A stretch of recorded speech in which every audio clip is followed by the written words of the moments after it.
Okay, if you're with me over at Colin's trial, we've made it here. They're on a very long break as they're waiting for the jury to decide on the verdict. So we're gonna start watching baby Evelyn's murder trial. Like I said, there's details that may fill you out in the pages, details and descriptions while this is going on, but we're not that far behind them. They started about an hour ago and they're on a break currently. So I'm going to go ahead and get this started and we can watch and see what we think.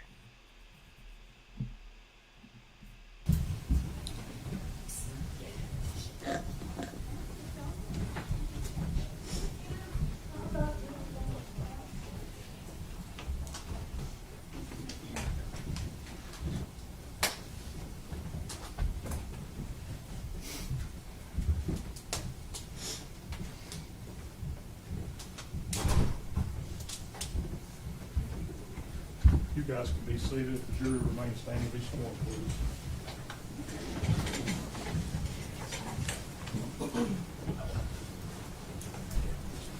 Gary, I want to use that chair back there. Okay. It's yours.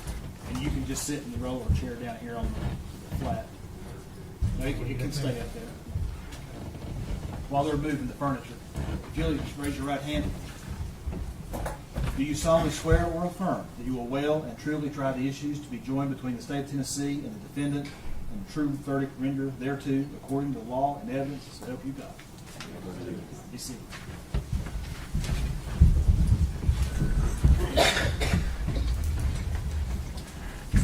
Can everybody hear me? Can y'all hear me okay? Yes. All right.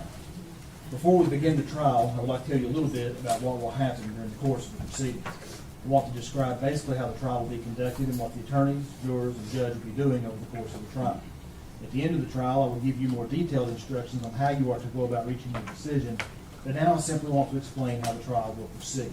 The defendant has been charged by the state of Tennessee with a violation of state law. The document containing the charge is referred to as a presentment. A presentment is the formal accusation charging a defendant with a crime and is not evidence of anything. The defendant has pled not guilty to the charges. She is presumed innocent and may not be found guilty by you unless, after hearing all of the evidence, attorney's arguments, and instructions of law, the 12 jurors seated in this case unanimously find the state has proven its case beyond a reasonable doubt. The first step in the trial will be the attorney's opening statements. The state will tell you about the evidence it intends to present so that you will have an idea of what the state's case is about. This opening statement is not evidence. Its only purpose is to help you understand what the evidence will be and what the state will attempt to prove. After the state's opening statement, an attorney for the defendant may make an opening statement if he should so choose. Again, statements of attorneys are not evidence. Next will be the state's case in chief, in which the state will present its evidence. The evidence in the case will most likely consist of physical exhibits, documents, and the testimony of witnesses. The witnesses will testify by answering questions asked by the attorneys. After the state completes its case in chief, the defense will be given an opportunity to present evidence through witnesses and exhibits. A defendant is not required to put on any evidence or to testify. The burden is always on the state to convince you that the defendant is guilty beyond a reasonable doubt. If the defense does present proof, the state may then put on what is known as rebuttal proof. After you have heard all of the evidence, I will instruct you about the rules of law that you are to use in reaching your verdict. The final part of the trial occurs when the state and defense may present final arguments. I previously told you that opening statements by the attorneys are not evidence. Likewise, closing arguments are not evidence. In closing arguments, the parties will attempt to summarize their cases and help you understand the evidence that was presented. After you hear my instructions and the parties' closing arguments, I will select and excuse the alternate jurors, and the final 12 jurors will leave the courtroom together as a group. You will then begin your deliberations to make a decision in the case. Your deliberations will be secret, and you will not be required to explain your verdict to anyone. Now that I have described in outline form the trial itself, let me explain the functions that you and I will perform during the trial. I will decide which rules of law apply to the case. My decision will be reflected in my responses to questions and objections the attorneys raised during the trial, as well as in my final jury instructions. It is your job to determine what the facts are from the evidence. You must then apply the law in my instructions to the facts, and from that application, you will arrive at a verdict. The state has the burden of proving the guilt of the defendant beyond a reasonable doubt, and this burden remains on the state throughout the entire case. Keep in mind that the defendant is presumed to be innocent of the charges against her. Thus, the defendant is not required to prove her innocence, to have her attorneys make any statements or arguments, or to produce any evidence. Reasonable doubt is that doubt engendered by an investigation of all the proof in the case and an inability after such investigation to let the mind rest easily as to the certainty of guilt. A conviction cannot be based on conjecture, suspicion, or mere belief that the defendant is guilty of the crime charged. Reasonable doubt is a high burden, but it does not mean proof to an absolute certainty. Absolute certainty of guilt is not demanded by the law to convict of any criminal charge, but moral certainty is required, and this certainty is required as to every element of the offense. Reasonable doubt does not mean a captious, possible, or imaginary doubt. A reasonable doubt is not a whim, it is not speculation or suspicion, it is not an excuse to avoid the performance of an unpleasant duty, and it is not sympathy. A reasonable doubt is a doubt based upon reason and common sense after careful and impartial consideration of all the evidence in this case.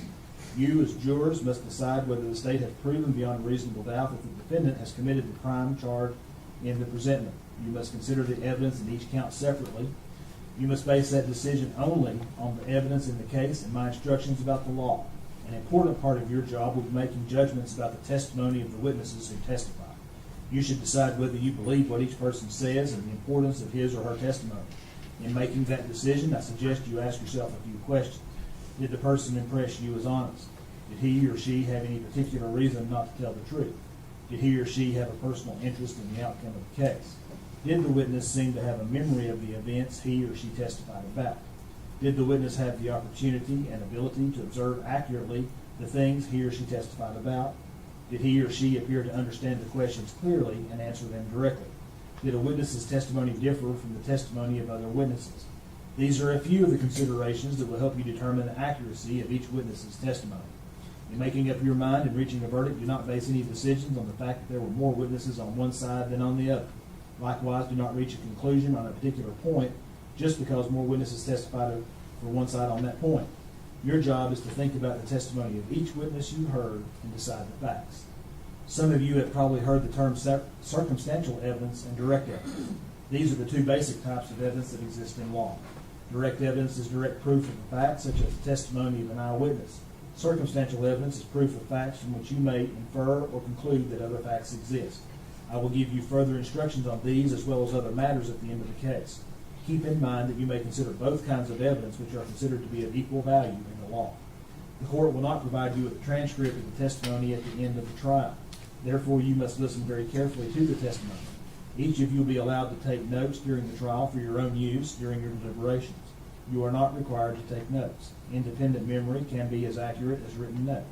You will be provided with paper and pen if you decide to take notes. During the course of the trial, you should not talk with any witness, defendant, or attorney involved in this case. Please do not talk with them about any subject whatsoever. You may see them in the hallway or at some other location. If you do, perhaps the best standing rule is not to say anything.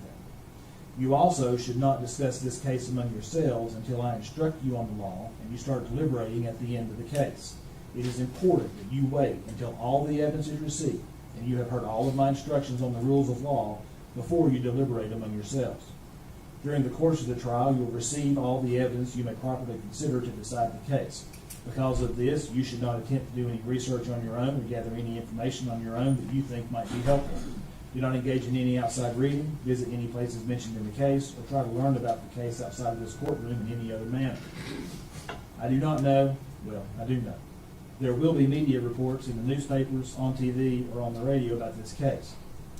You are not permitted to read, watch, or listen to those reports. You, as jurors, must base your decisions solely on the evidence you hear in the courtroom. At times during the trial, an attorney may make an objection to a question that is asked by another attorney or to an answer that a witness gives. This simply means the attorney is requesting that I make a decision on a particular rule of law.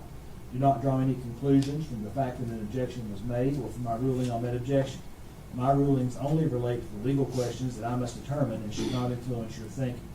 If I sustain an objection to a question, the witness will not be permitted to answer the question. Do not attempt to guess what the answer might have been had the witness been permitted to give it. Similarly, if I tell you not to consider a particular statement that was made, you should put that statement out of your mind and you may not refer to that statement in your later deliberations. You may not ask questions. It is the responsibility of the attorneys to present the evidence. You must decide the case on the evidence presented to you. However, during the course of the trial, I may ask a question or two of the witness. If I do, that does not indicate that I have any opinion about the facts in the case or that I have any opinion with respect to that witness's credibility. Finally, during the course of the trial, I may have to interrupt the proceedings to confer with the attorneys about the rules of law that should apply. In some cases, we may have bench conferences in the courtroom outside of your hearing, and in some instances, I may ask you to retire to the jury room while we discuss the matter out of your presence. I ask your patience because these interruptions are necessary points in the trial where we have to resolve legal issues. If, after your deliberations, you find the defendant guilty of first-degree murder, we will then proceed to a sentencing, and you will set the punishment. If, after your deliberations, you find the defendant guilty of any other offense or offenses, the court will set the punishment at a separate sentencing hearing. The jury will not be involved in setting the punishment in those offenses. This completes my opening comments to you. We will now proceed with the reading of the presentment. Gentlemen. Thank you, Judge. Presentment, case number S-72-869, State of Tennessee, County of Sullivan. Criminal court, charge, first-degree murder, count 1.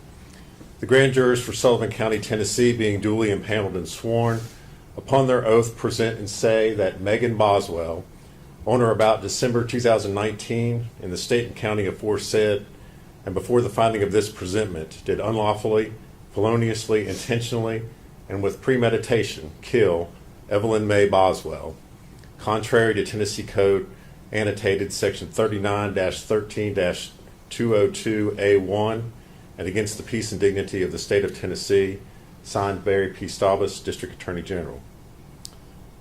Charge, felony murder, count 2.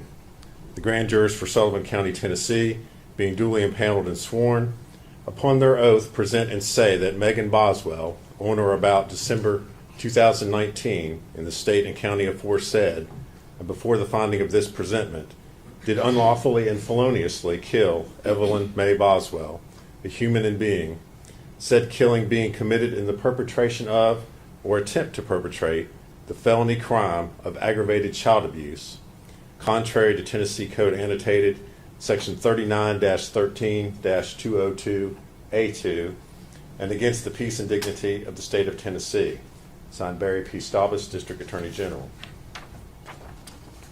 Charge, felony murder, count 3. The grand jurors for Sullivan County, Tennessee, being duly impaneled and sworn, upon their oath present and say that Megan Boswell, on or about December 2019, in the state and county aforesaid, and before the finding of this presentment, did unlawfully and feloniously kill Evelyn May Boswell, a human and being, said killing being committed in the perpetration of or attempt to perpetrate the felony crime of aggravated child neglect, contrary to Tennessee Code annotated section 39-13-202A2, and against the peace and dignity of the state of Tennessee, signed Barry P. Staubus, District Attorney General. Charge, aggravated child abuse, count 4. The grand jurors for Sullivan County, Tennessee, being duly impaneled and sworn, upon their oath present and say that Megan Boswell, on or about December 2019, in the state and county aforesaid, and before the finding of this presentment, did unlawfully, feloniously, knowingly, and other than by accidental means, treat Evelyn May Boswell, date of birth November 21st, 2018, a child under 8 years of age, in such a manner as to inflict serious bodily injury, contrary to Tennessee Code annotated section 39-15-402, a Class A felony, and against the peace and dignity of the state of Tennessee, signed Barry P. Staubus, District Attorney General. Charge, aggravated child neglect, count 5. The grand jurors for Sullivan County, Tennessee, being duly impaneled and sworn, upon their oath present and say that Megan Boswell, on or about December 2019, in the state and county aforesaid, and before the finding of this presentment, did unlawfully, feloniously, and knowingly neglect a child, Evelyn May Boswell, date of birth November 21st, 2018, a child 8 years of age or less, so as to adversely affect the child's health and welfare, and the act of neglect resulted in serious bodily injury to the child, Evelyn May Boswell, contrary to Tennessee Code annotated section 39-15-402, a Class A felony, and against the peace and dignity of the state of Tennessee, signed Barry P. Staubus, District Attorney General. Charge, tampering with evidence, count 6.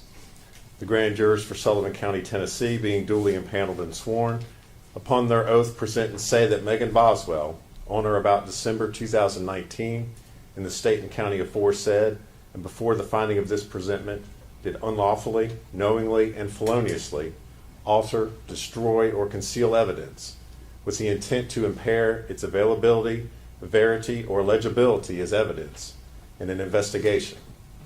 The said Megan Boswell, knowing that an investigation was pending or in progress, contrary to Tennessee Code Annotated Section 39-16-503, a Class C felony, and against the peace and dignity of the state of Tennessee, signed Barry P. Staubus, District Attorney General.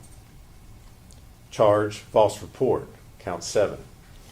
The grand jurors for Sullivan County, Tennessee, being duly impaneled and sworn, upon their oath present and say that Megan Boswell, on or about February 18th, 2020, in the state and county aforesaid and before the finding of this presentment, did unlawfully, knowingly, and feloniously make a statement in response to a legitimate inquiry by Sullivan County Sheriff's Detective Tracy Haraz, a law enforcement officer, concerning a material fact about an offense or incident within the officer's concern, to wit, the disappearance of the defendant's infant daughter, Evelyn Boswell, knowing that the statement was false and with the intent to obstruct or hinder the officer from preventing the offense or incident from occurring or continuing to occur. The said false statement concerning Evelyn Boswell and the defendant's claim that her infant child was with the child's father, Ethan Perry, contrary to Tennessee Code Annotated Section 39-16-502, a Class D felony, and against the peace and dignity of the state of Tennessee, signed Barry P. Staubus, District Attorney General. Charge, false report, count 8. The grand jurors for Sullivan County, Tennessee, being duly impaneled and sworn, upon their oath present and say that Megan Boswell, on or about February 18th, 2020, in the state and county aforesaid and before the finding of this presentment, did unlawfully, knowingly, and feloniously make a statement in response to a legitimate inquiry by Sullivan County Sheriff's Detectives Michelle Gillum and Tracy Haraz, law enforcement officers, concerning a material fact about an offense or incident within the officer's concern, to wit, the disappearance of the defendant's infant daughter, Evelyn Boswell, knowing that the statement was false and with the intent to obstruct or hinder the officer from preventing the offense or incident from occurring or continuing to occur. The said false statement concerning the defendant's alleged lack of knowledge of the whereabouts of her infant daughter and her alleged efforts to locate her daughter, contrary to Tennessee Code Annotated Section 39-16-502, a Class D felony, and against the peace and dignity of the state of Tennessee, signed Barry P. Staubus, District Attorney General. Charge, false report, count 9.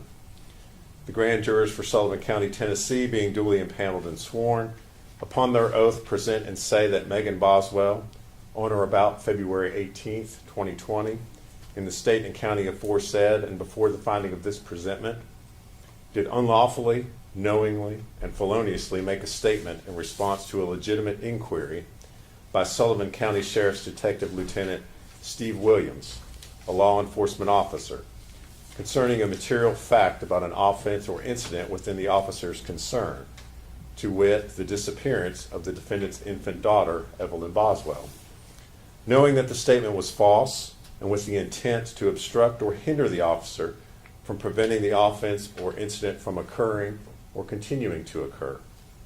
The said false statement concerning the alleged last physical contact that the defendant had with her infant daughter and Ethan Perry's alleged refusal to respond to her text and voicemails regarding her daughter following an argument with Ethan Perry about the custody arrangements concerning her daughter. Contrary to Tennessee Code Annotated, Section 39-16-502, a Class D felony, and against the peace and dignity of the state of Tennessee, signed Barry P. Staubus, District Attorney General. Charge, false report, count 10. The grand jurors for Sullivan County, Tennessee, being duly impaneled and sworn, upon their oath, present and say that Megan Boswell, on or about February 18th, 2020, in the state and county aforesaid and before the finding of this presentment, did unlawfully, knowingly, and feloniously make a statement in response to a legitimate inquiry by Sullivan County Sheriff's Detective Captain Joey Strickler, a law enforcement officer, concerning a material fact about an offense or incident within the officer's concern, to wit, the disappearance of the defendant's infant daughter, Evelyn Boswell, knowing that the statement was false, and with the intent to obstruct or hinder the officer from preventing the offense or incident from occurring or continuing to occur. The said false statement concerning the defendant's alleged last physical contact with her infant daughter and the defendant's alleged lack of knowledge of the whereabouts of her infant daughter, even though she had concerns that her daughter was possibly injured, contrary to Tennessee Code Annotated, Section 39-16-502, a Class D felony, and against the peace and dignity of the state of Tennessee, signed Barry P. Staubus, District Attorney General. Charge, false report, count 11. The grand jurors for Sullivan County, Tennessee, being duly impaneled and sworn, upon their oath, present and say that Megan Boswell, on or about February 19th, 2020, in the state and county aforesaid and before the finding of this presentment, did unlawfully, knowingly, and feloniously make a statement in response to a legitimate inquiry by Federal Bureau of Investigation agents Jeff Blanton and Todd Wilcox, law enforcement officers, concerning a material fact about an offense or incident within the officer's concern, to wit, the disappearance of the defendant's infant daughter, Evelyn Boswell, knowing that the statement was false and with the intent to obstruct or hinder the officer from preventing the offense or incident from occurring or continuing to occur. The said false statement concerning the alleged time frame of when the defendant gave her infant daughter to Ethan Perry to keep, since she could not handle her daughter anymore, and Ethan Perry's alleged threats to take the defendant to court to address the custody of their daughter. Contrary to Tennessee Code Annotated, Section 39-16-502, a Class D felony, and against the peace and dignity of the state of Tennessee, signed Barry P. Staubus, District Attorney General. Charge, false report, count 12. The grand jurors for Sullivan County, Tennessee, being duly impaneled and sworn, upon their oath, present and say that Megan Boswell, on or about February 20th, 2020, in the state and county aforesaid and before the finding of this presentment, did unlawfully, knowingly, and feloniously make a statement in response to a legitimate inquiry by Sullivan County Sheriff's Detective Captain Joey Strickler, a law enforcement officer, concerning a material fact about an offense or incident within the officer's concern, to wit, the disappearance of the defendant's infant daughter, Evelyn Boswell, knowing that the statement was false, and with the intent to obstruct or hinder the officer from preventing the offense or incident from occurring or continuing to occur. The said false statement concerning the defendant's alleged claim that she last saw her infant daughter in the custody of Ethan Perry on December 26, 2019, and that she had not contacted the police to report her missing child on the advice of Angela Boswell, the defendant's mother. Contrary to Tennessee Code Annotated, Section 39-16-502, a Class D felony, and against the peace and dignity of the state of Tennessee, signed Barry P. Staubus, District Attorney General. Charge, false report, count 13. The grand jurors for Sullivan County, Tennessee, being duly impaneled and sworn, upon their oath, present and say that Megan Boswell, on or about February 20th, 2020, in the state and county aforesaid and before the finding of this presentment, did unlawfully, knowingly, and feloniously make a statement in response to a legitimate inquiry by Tennessee Bureau of Investigation agent David Gratz and Sullivan County Sheriff's Detective Sergeant Matt Price, law enforcement officers, concerning a material fact about an offense or incident within the officer's concern, to wit, the disappearance of the defendant's infant daughter, Evelyn Boswell, knowing that the statement was false, and with the intent to obstruct or hinder the officer from preventing the offense or incident from occurring or continuing to occur. The said false statement concerning the defendant's mother, Angela Boswell, possibly having her infant daughter, but refusing to share with the defendant the location of her daughter and whether she had custody of the defendant's daughter. Contrary to Tennessee Code Annotated, Section 39-16-502, a Class D felony, and against the peace and dignity of the state of Tennessee, signed Barry P. Staubus, District Attorney General. Charge, false report, count 14. The grand jurors for Sullivan County, Tennessee, being duly impaneled and sworn, upon their oath present and say that Megan Boswell, on or about February 20th, 2020, in the state and county aforesaid, and before the finding of this presentment, did unlawfully, knowingly, and feloniously make a statement in response to a legitimate inquiry by Tennessee Bureau of Investigation Agent David Gratz and Sullivan County Sheriff's Detective Sergeant Matt Price, law enforcement officers, concerning a material fact about an offense or incident within the officer's concern, to wit, the disappearance of the defendant's infant daughter, Evelyn Boswell, knowing that the statement was false and with the intent to obstruct or hinder the officer from preventing the offense or incident from occurring or continuing to occur. The said false statement concerning the defendant's mother, Angela Boswell, allegedly having taken her infant daughter in mid-December of 2019 and refusing to tell the defendant of her daughter's location, and that she allegedly did not call the police to report her infant daughter missing out of fear that her mother, Angela Boswell, would harm Evelyn Boswell. Contrary to Tennessee Code Annotated, Section 39-16-502, a Class D felony, and against the peace and dignity of the state of Tennessee, signed Barry P. Staubus, District Attorney General. Charge, false report, count 15. The grand jurors for Sullivan County, Tennessee, being duly impaneled and sworn, upon their oath present and say that Megan Boswell, on or about February 20th, 2020, in the state and county aforesaid and before the finding of this presentment, did unlawfully, knowingly, and feloniously make a statement in response to a legitimate inquiry by Tennessee Bureau of Investigation Agent David Gratz and Sullivan County Sheriff's Detective Sergeant Matt Price, law enforcement officers, concerning a material fact about an offense or incident within the officer's concern, to wit, the disappearance of the defendant's infant daughter, Evelyn Boswell, knowing that the statement was false and with the intent to obstruct or hinder the officer from preventing the offense or incident from occurring or continuing to occur.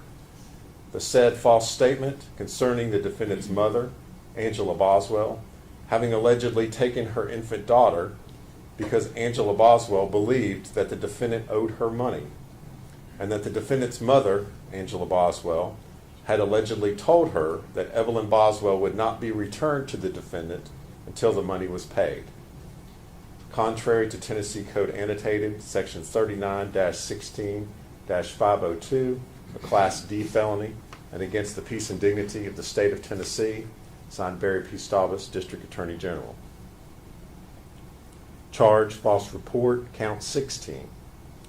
The grand jurors for Sullivan County, Tennessee, being duly impaneled and sworn, upon their oath present and say that Megan Boswell, on or about February 21st, 2020, in the state and county aforesaid and before the finding of this presentment, did unlawfully, knowingly, and feloniously make a statement in response to a legitimate inquiry by Tennessee Bureau of Investigation Agent David Gratz and Sullivan County Sheriff's Detective Sergeant Matt Price, law enforcement officers, concerning a material fact about an offense or incident within the officer's concern, to wit, the disappearance of the defendant's infant daughter, Evelyn Boswell, knowing that the statement was false and with the intent to obstruct or hinder the officer from preventing the offense or incident from occurring or continuing to occur.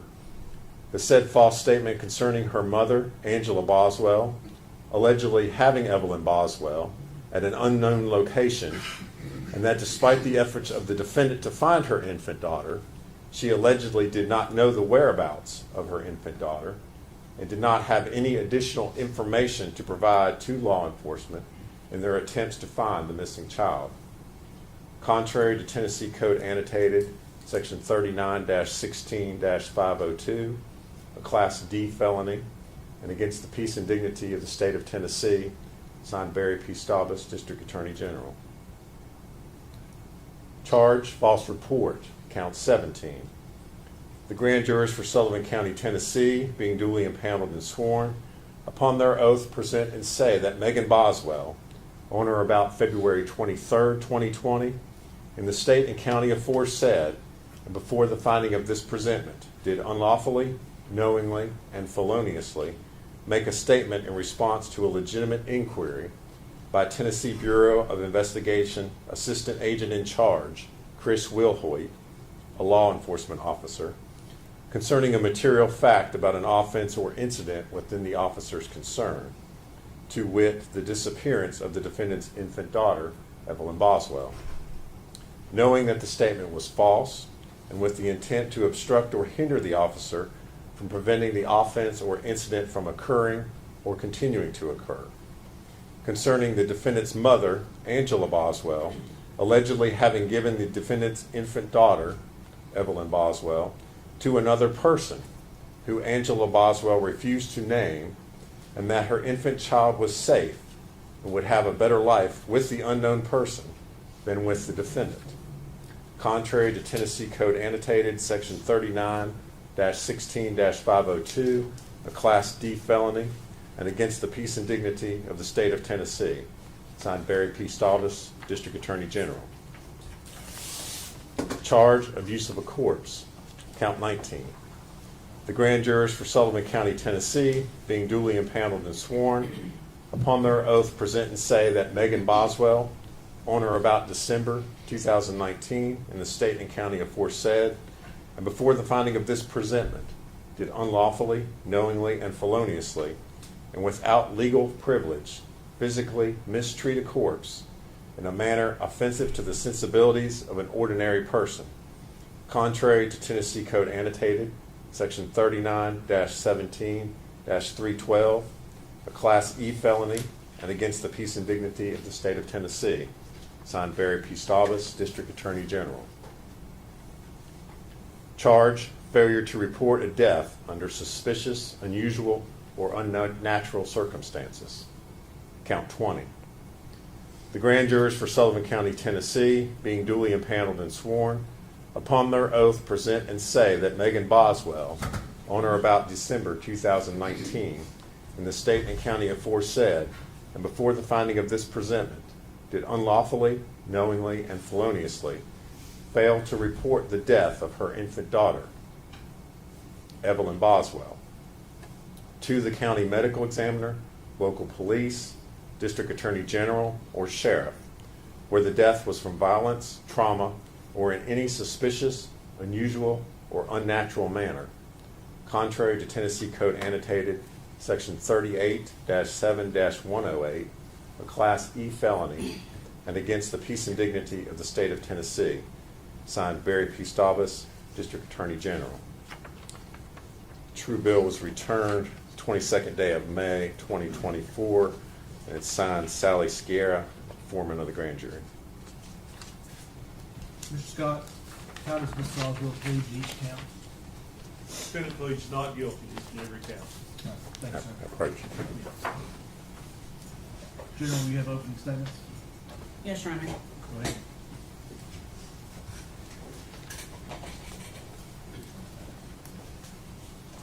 Good morning. Today we're going to talk about Evelyn Boswell for a few minutes. In 2019, Evelyn Boswell was a bright, growing little girl, full of life, healthy, learning to walk, learning to talk, doing all the things that a 12-month-old child would do. Which means today, 5 years later, Evelyn Boswell would be 6 years old. She would be possibly in kindergarten, learning to read, maybe taking her first ballet class or her first soccer game, learning to tie her shoes, all of the things that we think of that are firsts for 6-year-old children. But based upon the last 2 days of our jury selection, we all know that Evelyn Boswell is not going to do any of those things. We all know that all of that was taken away from her in December of 2019 by the defendant, Megan Boswell. And her life wasn't just cut short. It's not just a tragedy. Her life was violently ripped away from her. And we can all agree that it's a shock. It's a tragedy when a child dies. It's upsetting. It upsets all of us. You'll hear phrases like "gone too soon," "what a tragedy." A child had such a life ahead of them. And a lot of times it is a tragedy. And in this case, it's a tragedy too. But in this case, it was a preventable tragedy. There's so much more to this story that you are going to hear. Because Evelyn did not have to die. Evelyn could be here today. And so today, 5 years later, we are asking you to give justice to Evelyn Boswell. During this trial, you will learn that the one person, Evelyn's mother, Megan Boswell, who was entrusted more than anyone else to take care of her, to keep her safe, to protect her, that she failed her in the worst possible way.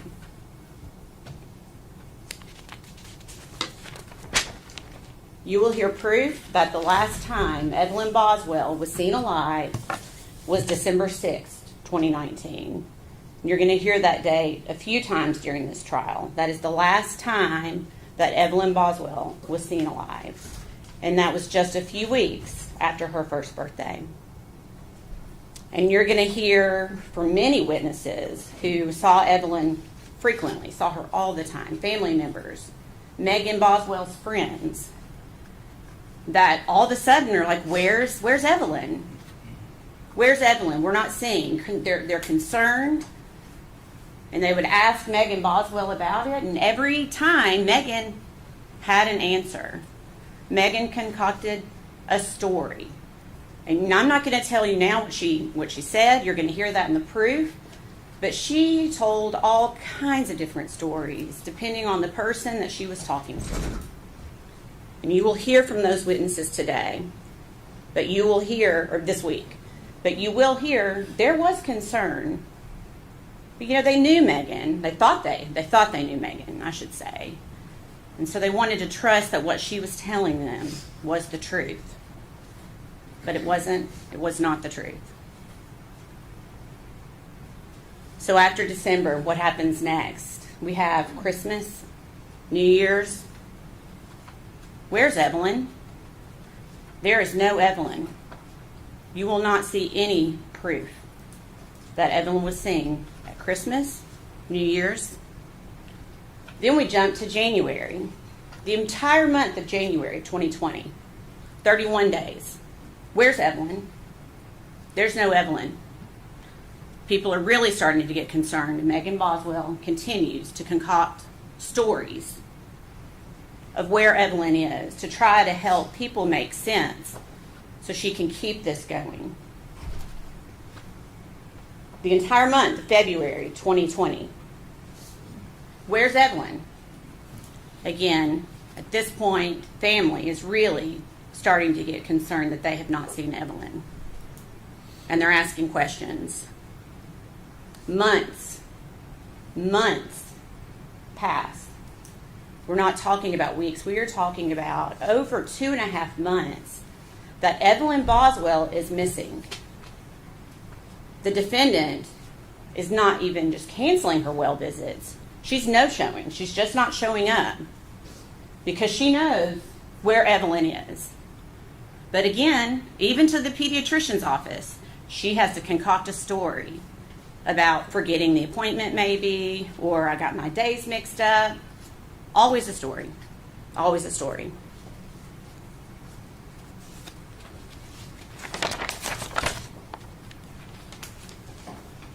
So we know now, we did not know then, but we know now that from early December, Evelyn Boswell, even though it had not been reported by Megan Boswell, Evelyn Boswell was a missing child from early December until almost the end of February. She was a missing child.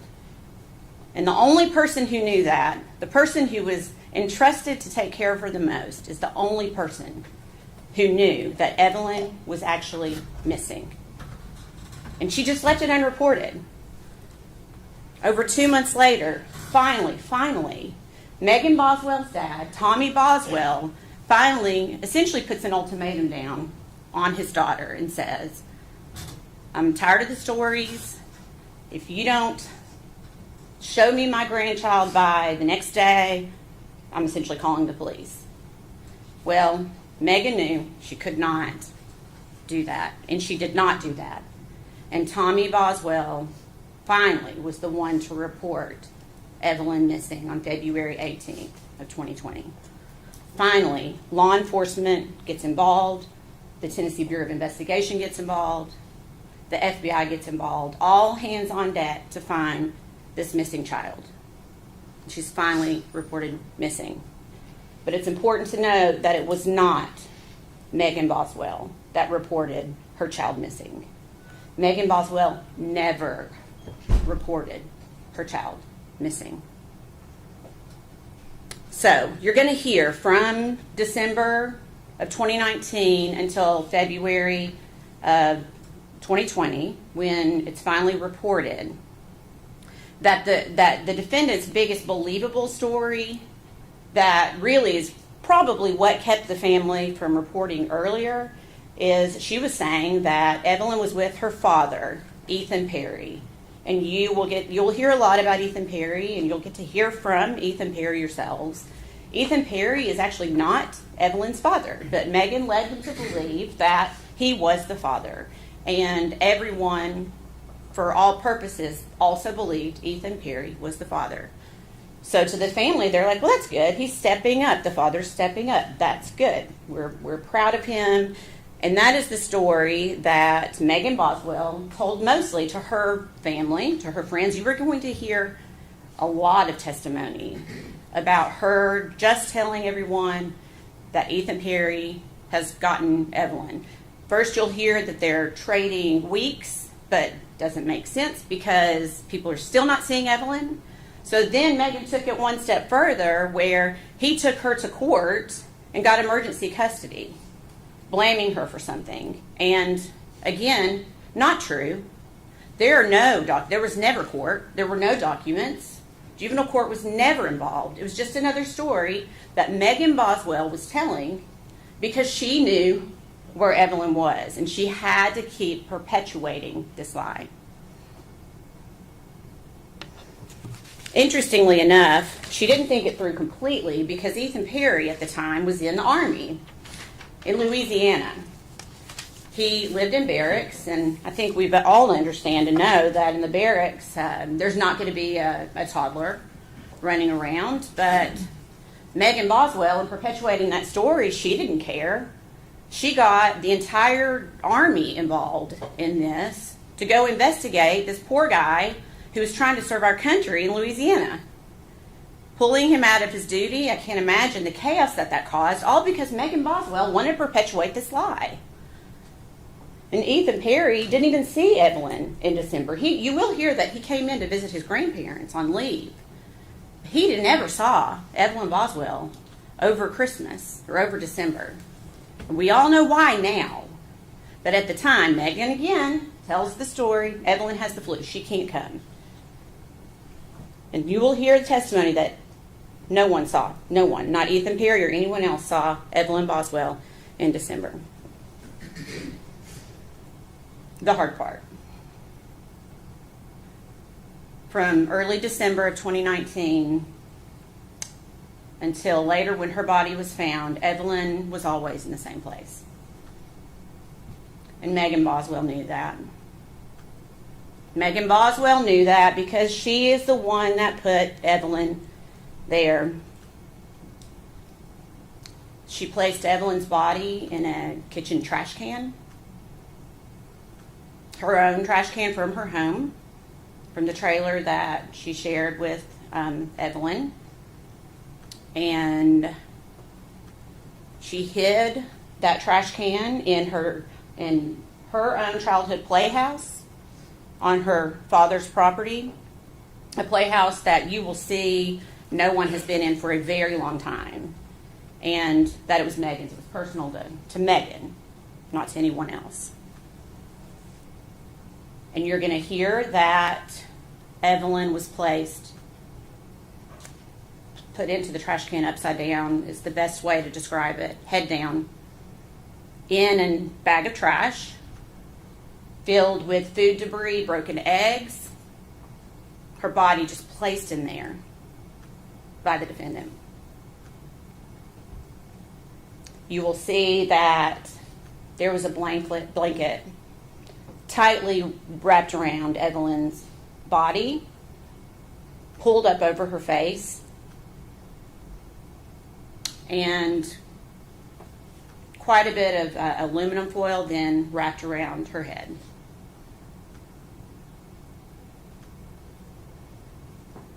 The blanket completely covering her face, the foil completely covering her head.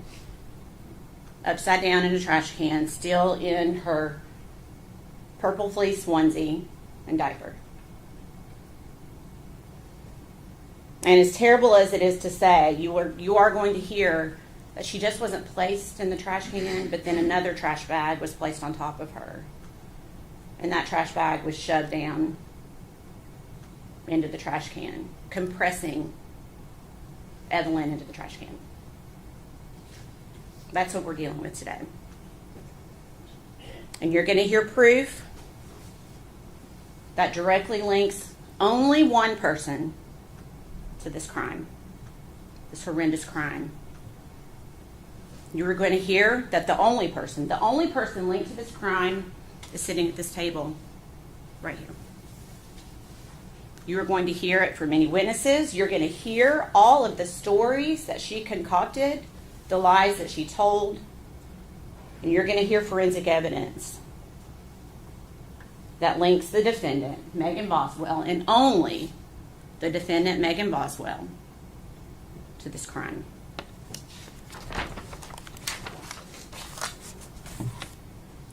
One step further. This entire time, Evelyn is decaying, decomposing in this trash can, again, upside down and compressed. What is Megan Boswell doing? Is she mourning her child? Is she worried? Is she scared? What is she doing? What would a mother be doing? Well, it's not what Megan Boswell was doing.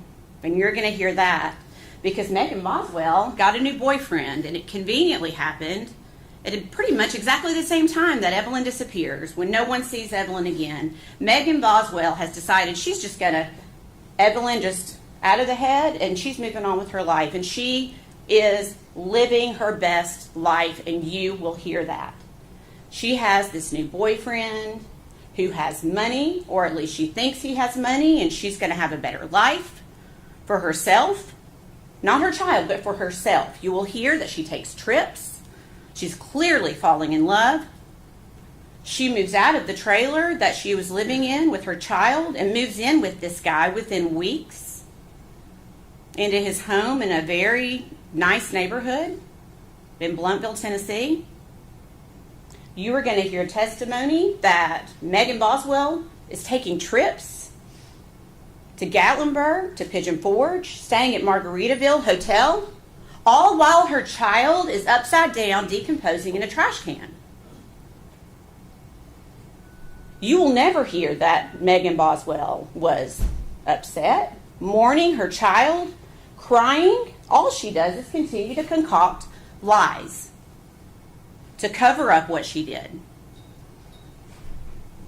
Is that what a mother does?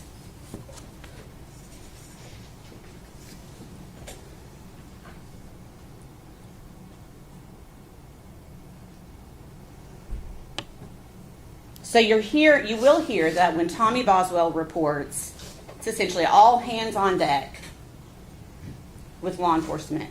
Immediately, law enforcement goes into action, and you are going to hear so much proof about how much effort went into finding this baby, how much time and hours worked by every law enforcement agency in North Carolina, East Tennessee, Middle Tennessee, everyone putting their efforts into trying to find this little girl and hoping, just hoping, to find her alive. So then Megan Boswell then, of course, comes clean, right? Once law enforcement's involved, because Megan knows where Evelyn is, so she's gonna tell law enforcement, right? The answer is no, and you probably can gather that by General Harper reading the indictment for about 40 minutes this morning. Megan Boswell continues to perpetuate her stories, concocting anything, blaming anyone else, Ethan Perry, for a day, 2 days. She continues that story of Ethan Perry. Then you'll hear she admits that's not true. So then she tries to blame her mom, her own mom. She decides to try to blame to try to get out of this because she knows this snowball is rolling down this hill and she's trying to stop it the best she can. Why is she doing that?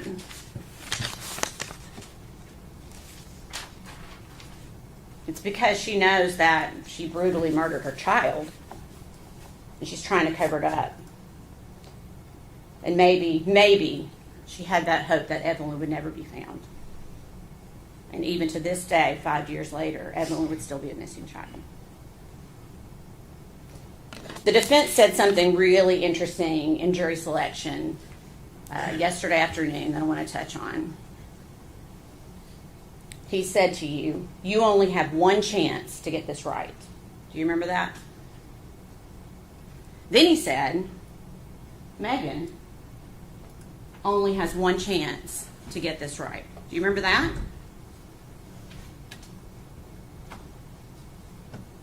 I submit to you, Megan Boswell has already had her chance. She was gifted with a beautiful child, a healthy, vibrant little girl. Evelyn was perfect. Megan Boswell already had her chance. So today is Evelyn's chance. Today is our chance to get it right, not Megan's. Today's our chance to get it right for Evelyn.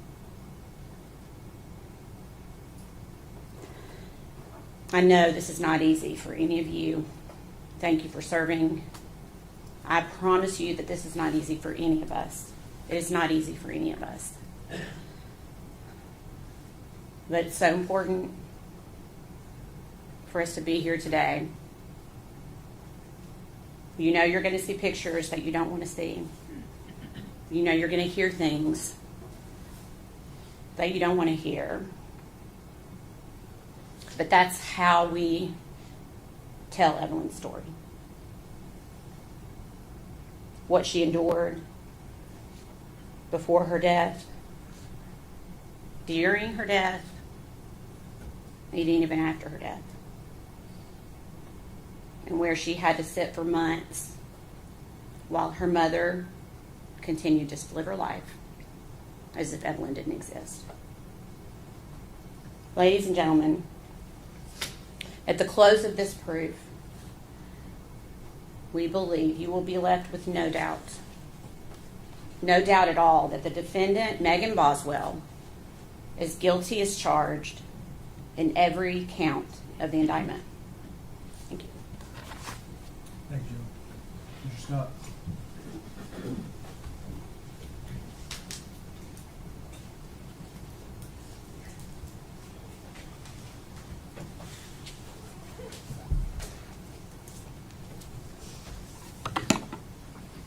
Morning. She's right about some things. This is a terrible situation. There's a child, 13-month-old child, dead in a trash can. There's no getting around that.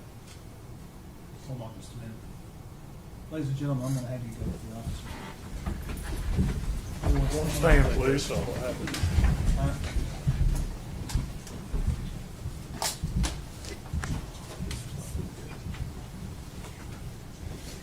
What just happened?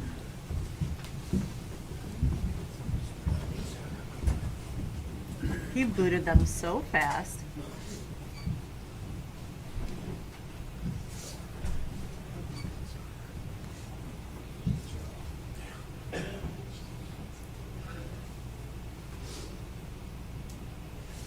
You may be seated, thank you. Who are you with? All right. Are you the designated still photographer? Yes, sir. If that flash goes off again, you'll have 10 days in jail. Oh my God. The order's very clear. Yes, Your There'll Honor. be no lights, there'll be no flash. That's disruptive to the jury, that's disruptive to the lawyers, that's disruptive to this process, and I'm not even kidding. If I see another light, whoever it comes from will immediately be held in criminal contempt of this court and taken to jail for 10 days. Yes, Your Honor, I'm sorry. I have it on not flash on my settings. Well, I it mean- went off because it was right in my face. Wow.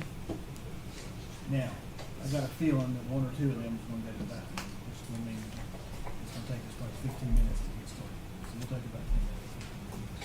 Thank you. Court stands in recess. Okay. So, if you didn't catch that, that was the quickest throwing out the jury I think I've ever seen. The judge was so angry just now. Not supposed to be having their flashes going off, and somebody did it. And if it happens again, they're going to jail for 10 days. So he was very angry. I was wondering, the defense just started to say they're opening, and immediately he cleared the room. And now he is seemingly taking a break to cool down because he left the courtroom very fast. I'm right now looking, David, trying to actually find out what Megan's current age is at the moment, and then also all of her charges. Is she being charged as an adult, and was she given a plea? I'm looking everything up right now, so I'll have some answers for you in a little bit.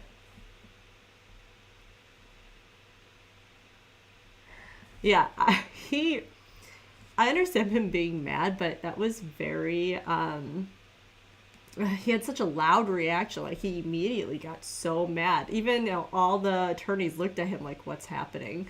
So, for a moment there, everybody was confused. Okay, let's see if I can get us some answers. She isn't facing the death penalty, but it looks like she is being tried as an adult.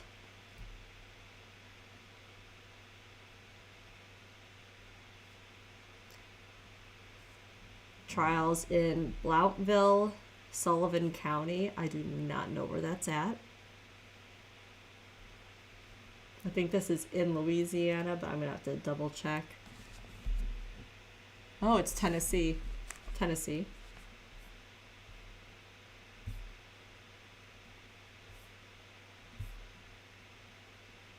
She was 18 when she was arrested. She is now 23. She turns 24 in March.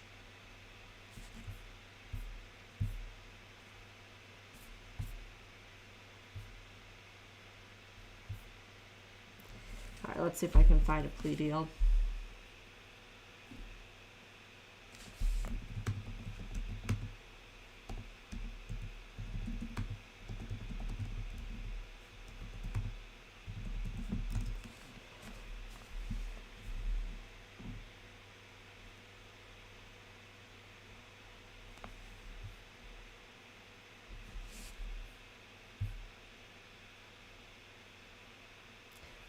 No, it doesn't sound like she was given a deal. Everything says they are seeking life in prison without the possibility of parole. So I don't think they offered her anything.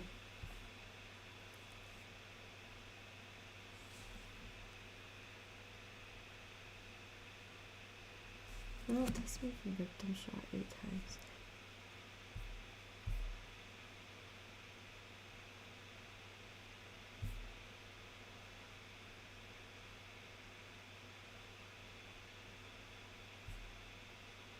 Yeah, I don't see anything in a plea deal, so I don't think she was. It's good she's being tried as an adult. I mean, she's gonna be 24 in just a couple months, so she's obviously old enough.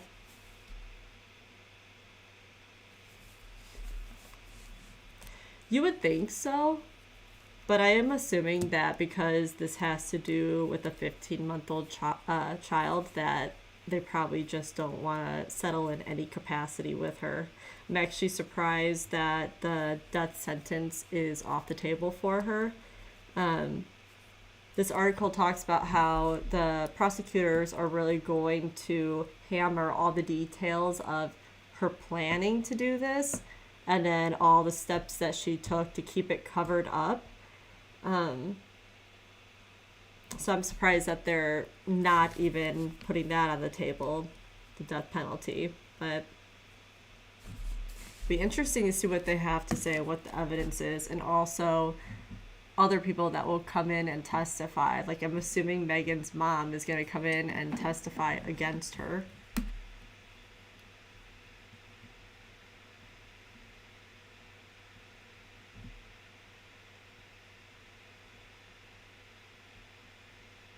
Yeah. What's interesting is, so obviously just from the opening statement, it was, everybody thought that the baby's father was one person, but then we just heard that he wasn't. So I wonder if that means we'll be finding out who it is, if the person even knows that the baby was his.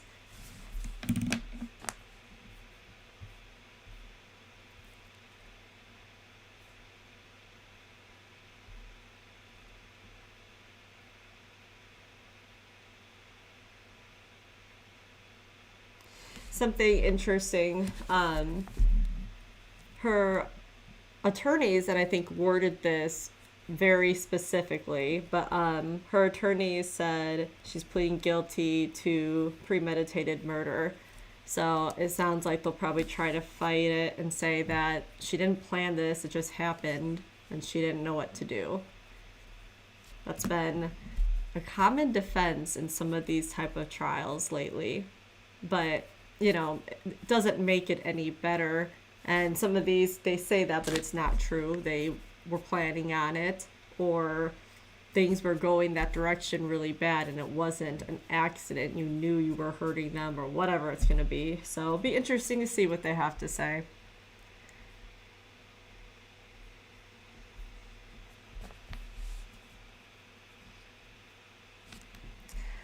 I'm going to just remembered that since we were slightly behind, I can skip. So I'm going to do that so we can start.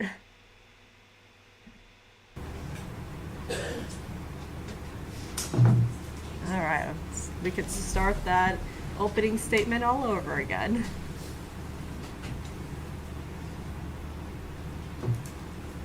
Whoever's muting the Zoom, stop.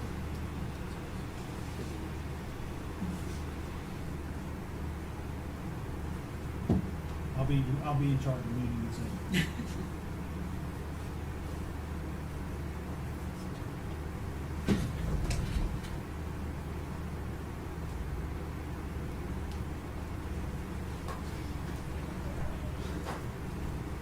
One stand, please.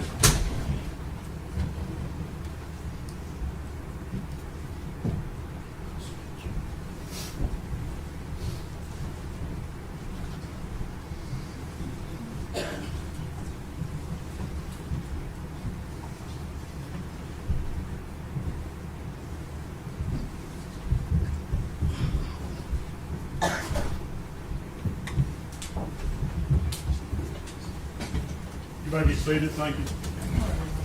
Ladies and gentlemen, apologize for the parade, and I just want you to know that wasn't the fault of any of the lawyers or the parties. It was just a procedural issue I had to take care of. Okay? Now, Mr. Scott, I believe you were about to begin your opening statement.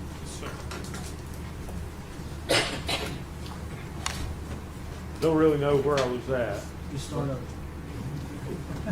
I was. that was the first line.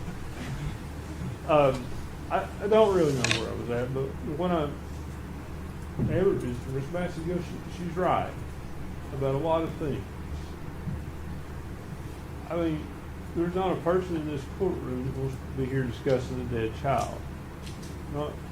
Nobody. Not you all, not me. But the state asks you to convict Megan Boswell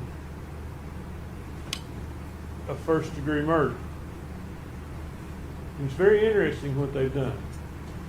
They've asked you to convict Megan Boswell of first-degree murder in 3 different ways. They've asked you to find that it's a premeditated and intentional killing of her child.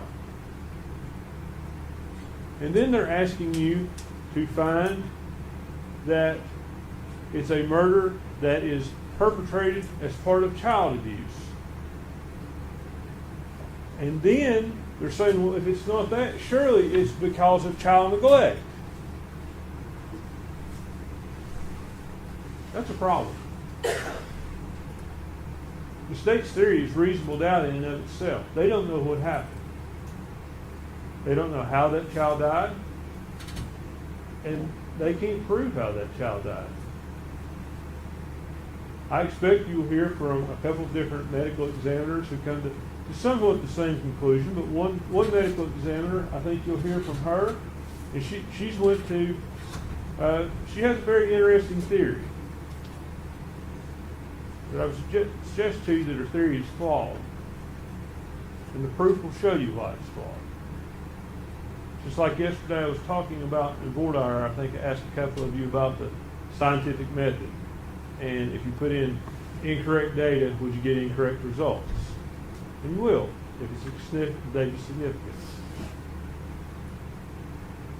The state asks you, I anticipate this medical examiner, based on her testimony in another hearing, is going to say that this child was alive when it was placed in a trash can. But then again, the state says Megan's guilty of abuse of a corpse. Those theories are not consistent. They're not consistent with this. What the state hasn't talked to you about is the possibility, what if this was accidental? What if Megan or Hunter Wood rolled over on that child in the bed? And I find this unreasonable, honestly. I find it unreasonable that you roll over on your child in the bed and you don't call 911. But I'm 49 years old. I practiced law for close to 25 years. Mr. Harper talked about yesterday how your life experiences are different. Well, mine are certainly different than Megan's. When this child died, she was 18 years old. Now, you heard about what a great father Tommy Boswell was and how involved he was. What you didn't hear is Megan had that child because while she was in foster care. That's how involved Tommy Boswell was. She was in foster care when she had the child. I think you'll hear a lot in this trial about how she came up. And I like to tell people, and I do tell people, I've never had a hard day in my life. I've never went hungry. I've never not had a place to live. I've never fought a war, and I've never lost a child. And I can't put myself in the position of someone who has lost a child. But that's what I'm going to ask you to do. Put yourself in Megan Boswell's position. She's 18 years old. She's got an older boyfriend. We expect the proof will be that he tells her, don't involve me with this. I don't want to be involved. Because they're scared you're going to get charged with something.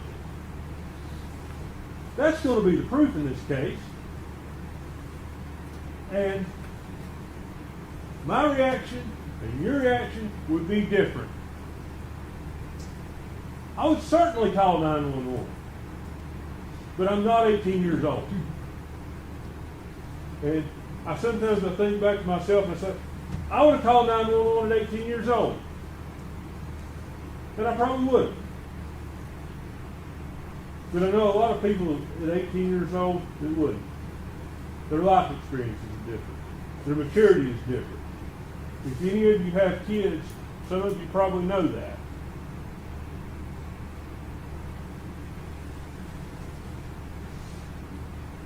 Now, I want to talk to you about about the indictment itself. We entered a not guilty plea to each and every count. And we persist in that. But that probably seems disingenuous to some of you all about certain things. And I want to explain why. Counts 7 through 17 charge false report. And to find a false report, they have alleged that she has acted with the intent to obstruct or hinder an officer from preventing the offense or incident from occurring. Well, in the case of the death of her daughter, the death had already occurred when she gave those statements. So it's not to hinder an officer in preventing the offense now, or from continuing to occur. That's the first thing. So you have to determine, is she criminally responsible? Did she lie to the police? She absolutely lied to the police. I'm not contesting that. Some of the stuff she said, again, are an 18-year-old girl scared to death, talking to a TBI agent, talking to a police officer, and trying to explain this. She doesn't want to get in trouble. It doesn't mean she murdered her child. It doesn't mean she killed her child. What it means is that's her perception that she's going to get in trouble for this. And despite all the assertions to the contrary by the state,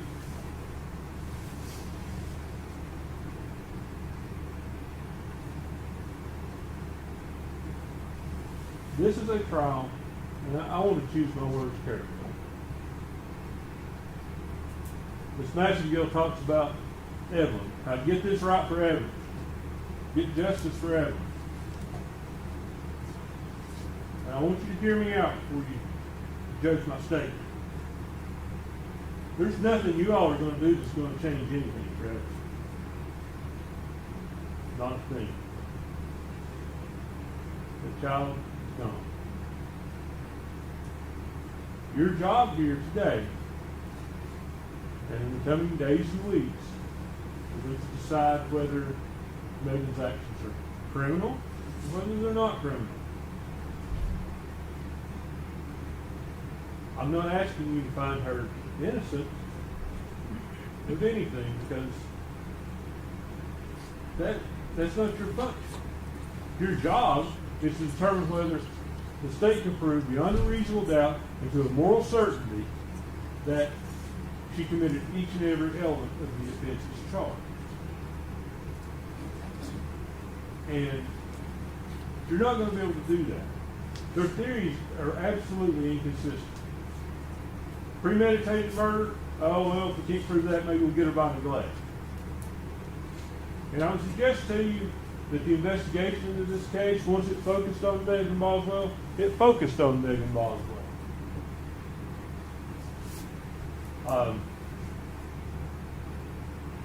You'll see what little investigation there was into Hunter Wood, the boyfriend that they talk about.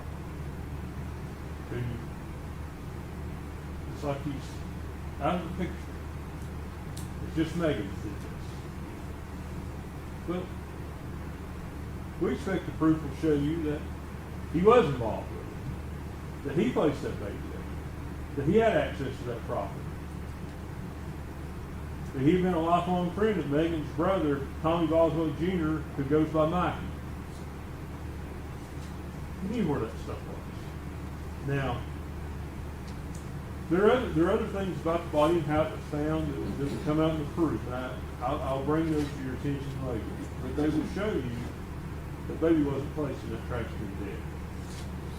They will indicate to you that baby was probably moved.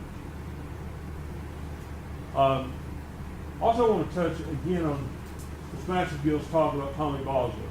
Tommy Boswell just had an epiphany. Well, he had an epiphany after they searched his property over and over, after they had run a cadaver dog by that building where the baby was that didn't hit on it. Then one day he'll just pick up the phone and say, "Hey, I just got to thinking, Megan had this playhouse down here. Maybe you should come and search it." Cadaver dog didn't hit. Seems strange that the TBI searches your property and you would say, search all the buildings. Look at the playhouse. Why? Why do you have an epiphany days later? I bet I know where the child is. You'll hear from him. You'll hear him explain it. You can make your determination if you believe it. But ultimately, your task was determining whether Megan killed that child.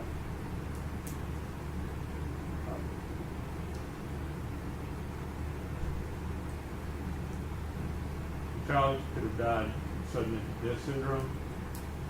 It's on the upper range of sudden death syndrome, but it's still there. And that child, I think that child's date of birth is the middle of November. So when we say a 13-month-old child, the child was barely 13 months. Could have died from that. It could have died from someone rolling over him, as they believe. Just negative. And certainly, disposing of that body the way it was disposed of is not excusable. It doesn't excuse anything. It doesn't make it right. It doesn't mean she's murdered. It doesn't mean that. I want to talk to you about, there's a last count that we pled not guilty to on abuse or failure to report a suspicious death. And as indicted,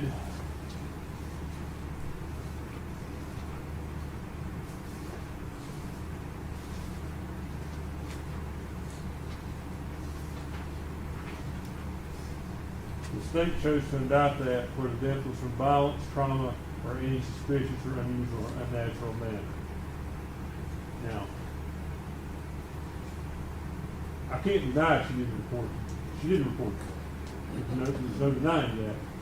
But what I would tell you is what that indictment leaves out is a key part of that statute.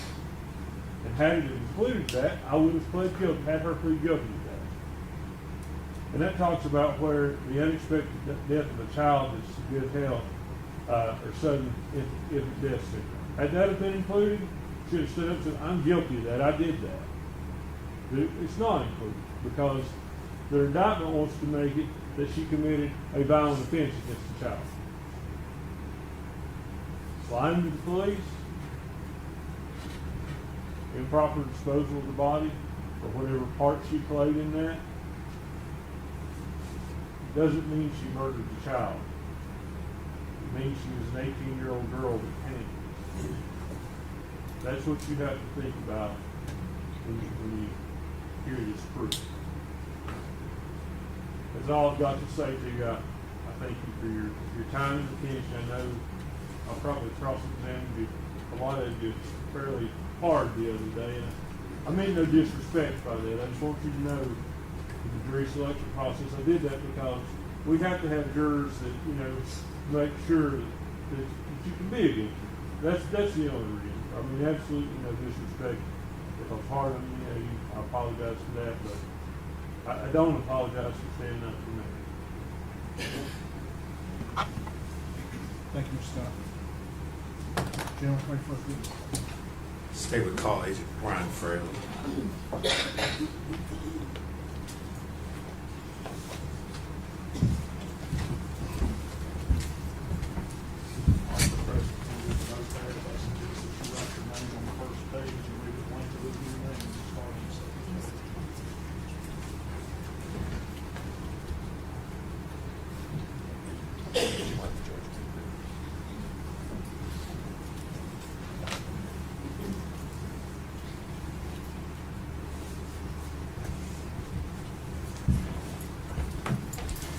Raise your right hand, please, forward, please. State your name.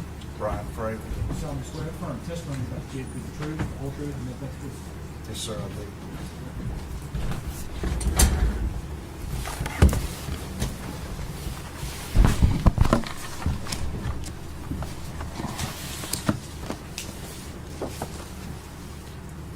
Good morning.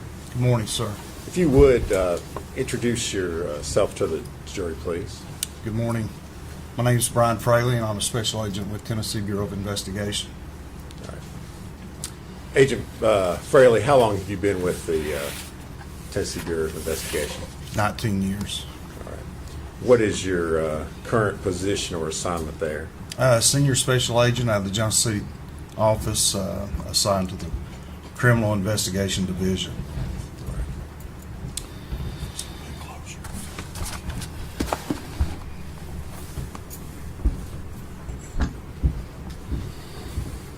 All right. Agent Fraley, were you called upon to assist in the investigation into the disappearance and subsequently the death of Evelyn Boswell? Yes, sir, I was. All right. And do you remember when that was that you were called out to assist in that? Yes, sir. It was February 19th of 2020. Okay. And what was your role when you first got called out? Myself and other agents were called to assist Special Agent Brian Pritchard. He had been called to Sullivan County to assist Sullivan County Sheriff's Department on an Amber Alert on the 18th, the previous day. Okay. And so when you were first called out, this investigation was in regards to a missing child. Is that correct? That's correct. Special Agent Pritchard had been contacted on a missing person case that involved Evelyn Boswell. Tennessee Bureau of Investigation is the only state agency that can actually issue Amber Alerts.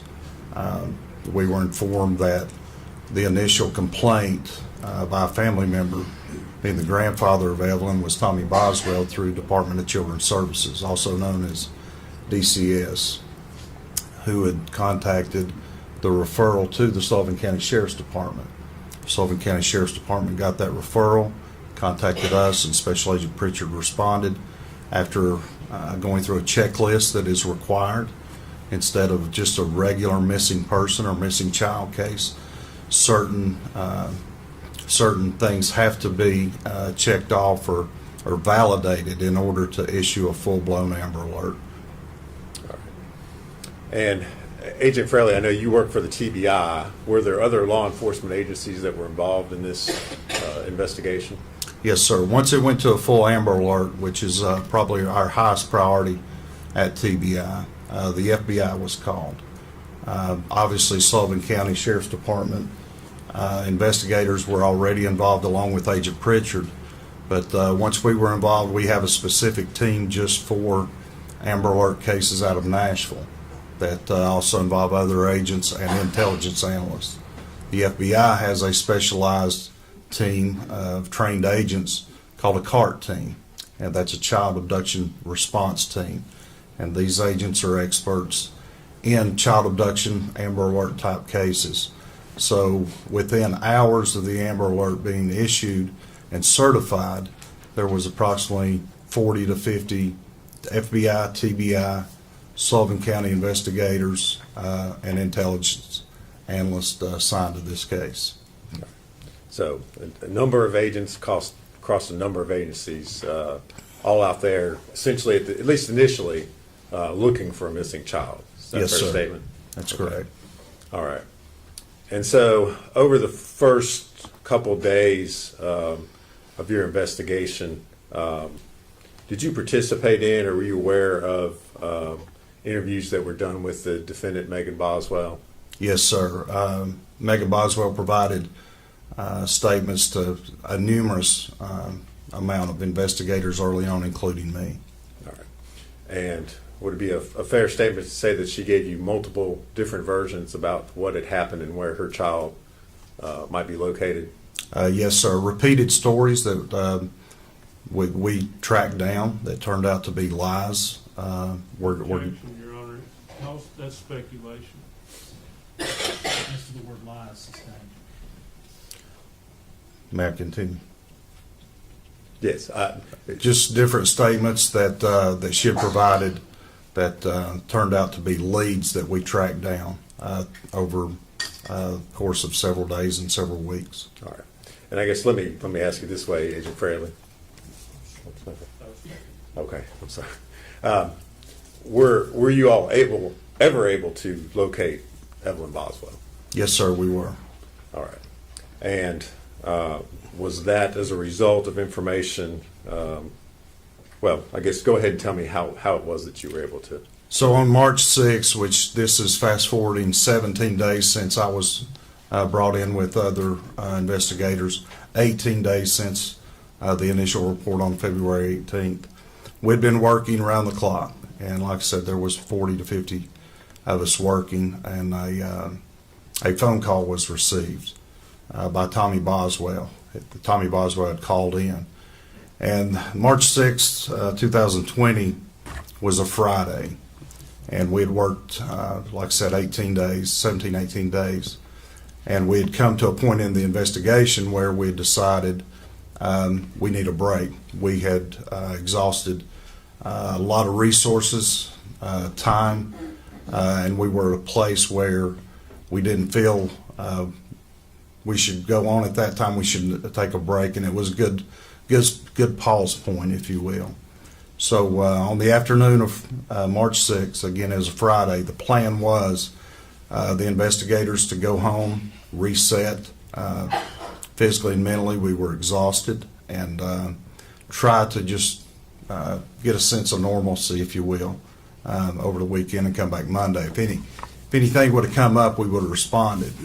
But in late afternoon on the March 6th, on the Friday, Tommy Boswell called in. So we agreed, the four of us, myself, Special Agent Gratz, who's also another TBI agent, investigator Tracy Raz, who is a Sullivan County detective at the time, and investigator Michelle Gillum, who was an investigator at the time. We'd been working together for those weeks. We decided, let me back up.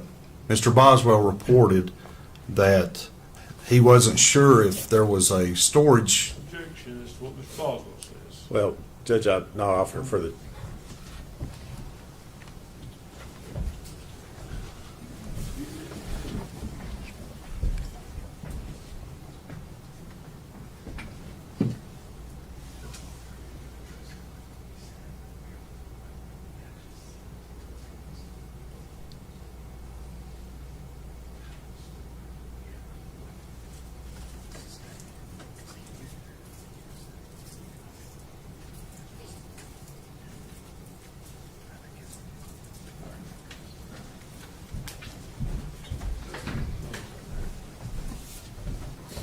Sustained. Agent Fraley, as a result of the call that you got, and let's step back a little bit, Tommy Boswell is the defendant's father, is that correct? Yes, Megan's father and Evelyn's grandfather. All right. As a result of the phone call that you received from Mr. Boswell, what did you all do next? We went to Mr. Boswell property located on Muddy Creek to conduct a search there. All right. And is that property located in Sullivan County? Yes, sir. All right. I think it's 539 All right. Muddy Creek Road. All right. Agent Fraley, in the course of your investigation while you were out there, did you create a sketch or diagram of the Boswell property? Yes, sir, I did. All right. If I could, I'm going to hand you a document, ask you if you can identify what's shown.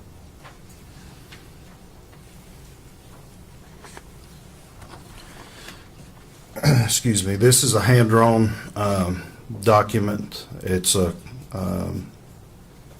sketch of like an aerial view of the property there at Mr. Boswell's at 539 Muddy Creek Road, Bluntville, Tennessee.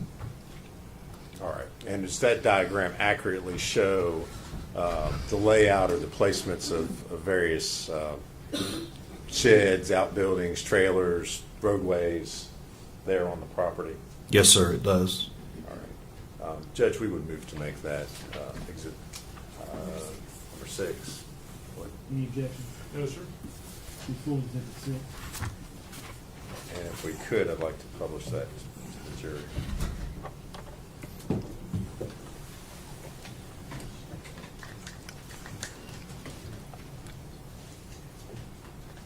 Are you gonna use the yellow thing? Well,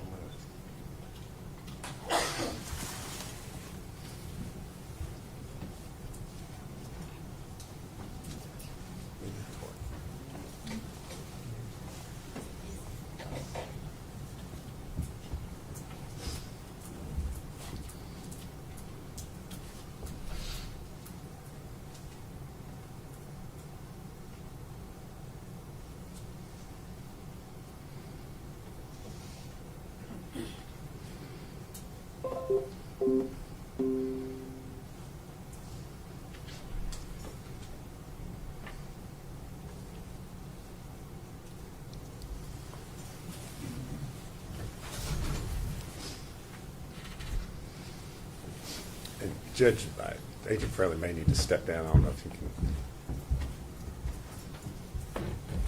I may need him to step down for the witness. I don't know if he can. If I could hand him a laser pointer. Okay. You need to, that's fine, as long as we can pick him up on. I can see that. Can you from- see it okay yes, from there? sir. I didn't know if you would be able to. All right. Are you okay from? Yes, sir. I can see that. Shooting And I have it okay. in front of me as well Okay. on my screen. All right. If you would kind of point out, I guess, the major landmarks that are shown there in the diagram. Yes, sir. So this top house here is Tommy Boswell's, as it was described to us. This resident here was a mobile home that was described as his mother's. This is the shed that we had information on right there. That's like a yard barn or an outbuilding. And then here is notated as what we described and what was described as a playhouse. I don't know what happened. Hold on a second. It's like it lost your speed.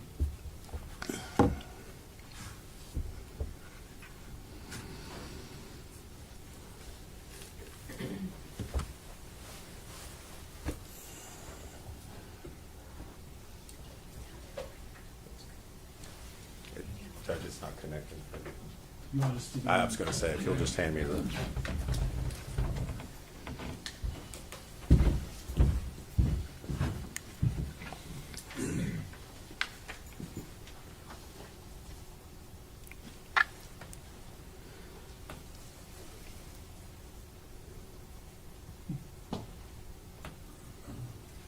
You gotta drag it up. It has to stay up. Maybe the laptop just came back. It did. Let me-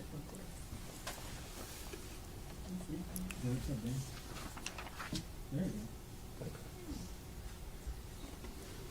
You need me to disconnect the laptop, Judge? or- It's, I can You can- change it. Okay. Zoom in and out. There you go.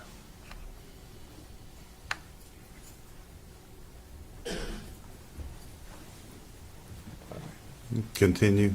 Continue, please. All right. So yes, right here, behind that shed or yard barn, if you will, was a playhouse, and it's noted Playhouse ROE. ROE is an acronym for us for Recovery of Evidence, which was the body of Evelyn Boswell. Up in the right-hand corner is my notes are like a key to this, which indicates the date, our case number, the location, and my signature with the date, notating that I was the one that drew this sketch. Agent Fraley, you've got the driveway shown through the middle part of that diagram there. Was there any sort of gate or anything that, as far as being able to enter or exit the property?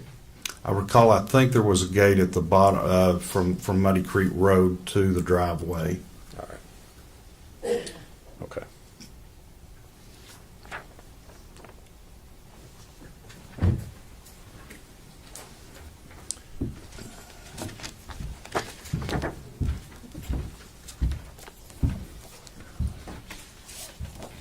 We don't need to pass. We don't pass.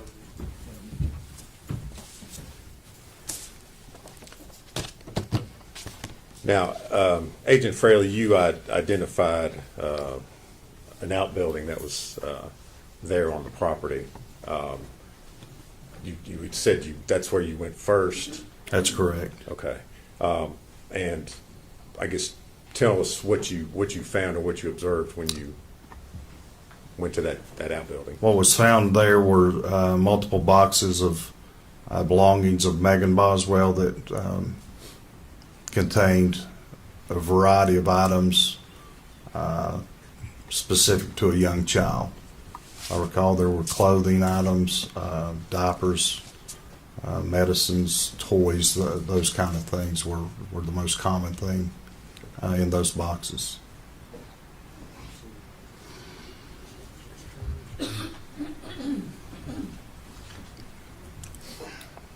Agent Fraley, I'm going to show you 3 photographs and ask you if you can identify what's shown in those.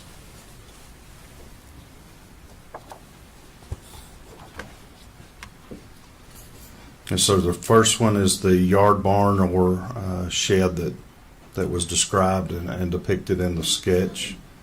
The home there to the right was, our understanding, Tommy's mother. The second, that's the first one.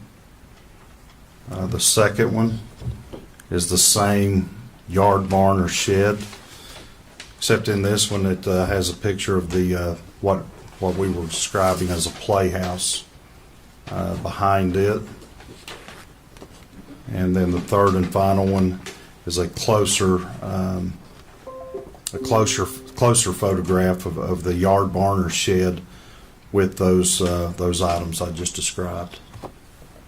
And those photos accurately show how that shed or outbuilding looked when you arrived there on March the 6th, 2020. Yes, sir, it does. All right. Judge, we would move to make those the next exhibits, which I think are 7, 8, and 9. Any objection? No, sir. Will be full exhibit. How do you want to display those? Well, I'll take another Shot. shot at trying to use the laptop.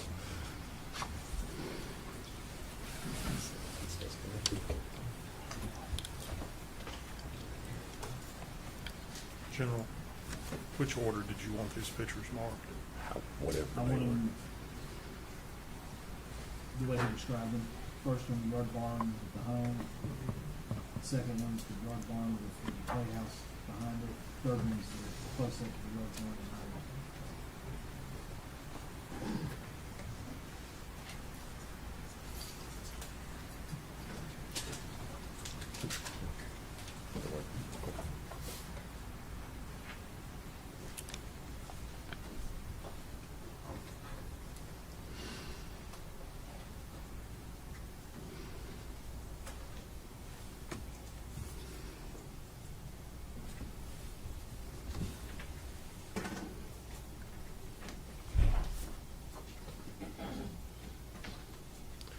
May I see those? Make sure we've got the right.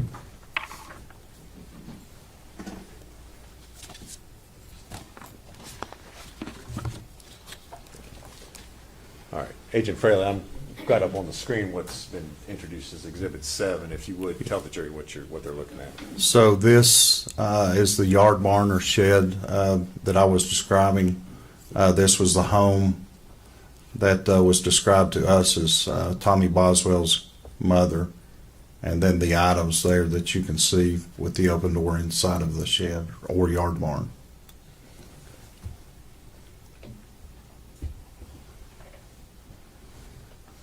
And next is Exhibit 8. Yes, sir. Again, the yard barn with the door open, showing those items described. And this building here behind the yard barn is what I described and is notated on my sketch as the playhouse where Evelyn's body was recovered. And next, Exhibit 9. Yeah, again, that's just a closer photograph of the yard barn or shed with those items I described placed inside there.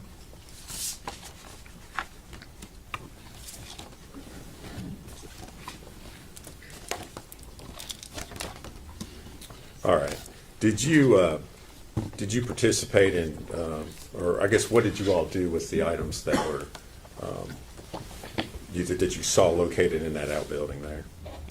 Those were obviously photographed and documented as what they were processed. All right. Did you participate in that process, or were you just? Yeah, I think primarily the two inside there actually searching, going through the items was Special Agent David Gratz and Investigator Tracy Arras. Okay. Was that the end of your investigation or what you did there on the property? No, sir, it was not. Okay. What did you all do next? So we continued looking and led us to look inside the playhouse. All right. And we searched it.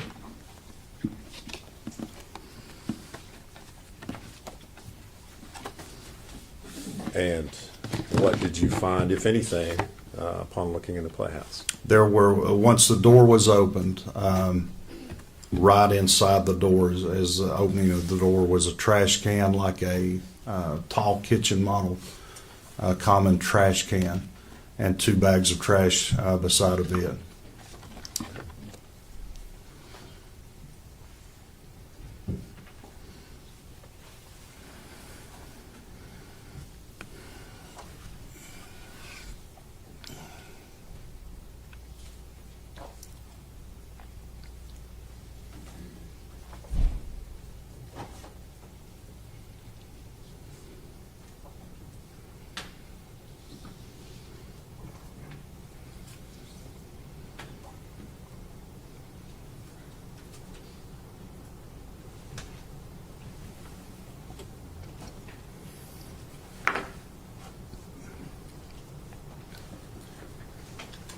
Agent Fairley, I'm going to show you a number of photographs and ask you if you can identify what's shown in those. Yes, sir. The first one I'm reviewing is a standalone picture of what I described as the playhouse that was by. Okay.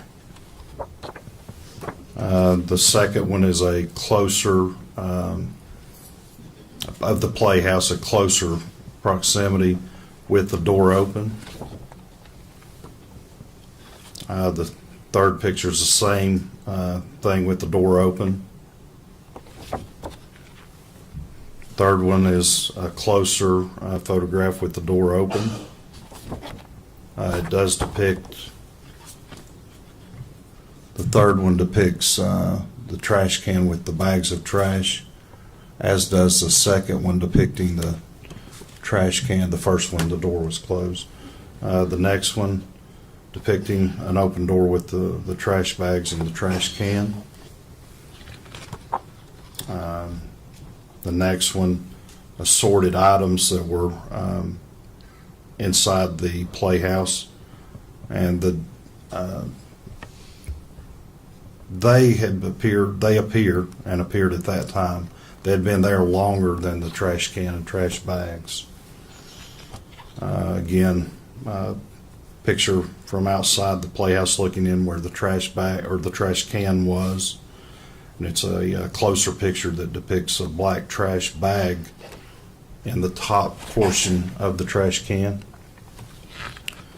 The next one is a picture of an area inside the playhouse that had this assorted items there that again appeared to be there for some time with dust and cobwebs on them. Next picture is another picture from right at the doorway. Again, the trash can, the trash bags. Again, another picture of the trash can with the trash bag, the trash bags. There's other items around these. I keep talking about the trash bags and the trash can because they were relevant to us because they looked like they had recently been put there. These other items had dust and cobwebs and looked like they'd been there for years, undisturbed. The last photograph I have is this is my hand in the picture. It's pulling back. It's over the trash can with what appeared to be a leg and a foot of a baby or a baby doll. It appeared at the time with the fleece blanket and the purple onesie, the clothing that had been described to us by Megan Boswell. When you made the observation that you made in the last, you described in the last photograph, did you do anything else with the trash can prior to the medical examiner's office? No, sir. At that time, we didn't. We stopped what we were doing. We'd found we'd found Evelyn, and we made phone calls. We had called the DA's office, advising them that we'd found her. We've called our chain of command, our supervisors, and the medical examiner's office, along with forensic pathology out of Johnson City, and waited till all those personnel arrived. Okay. And Agent Fraley, the photographs that you just described and identified, do they truly and accurately depict the scene as you saw it inside the Playhouse on March the 6th of 2020? Yes, sir, it does. Judge, we would move to introduce those as full exhibits at this time. No objections. There'll be full exhibits. I don't know how many there were. He went so fast I couldn't write it all down. Starts at 10. I don't know where it is.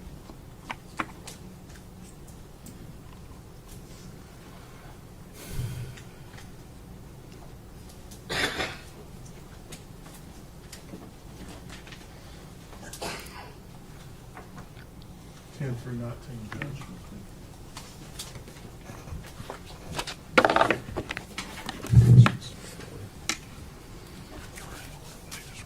Okay. Judge, if I could, I'd like to publish those to the jury.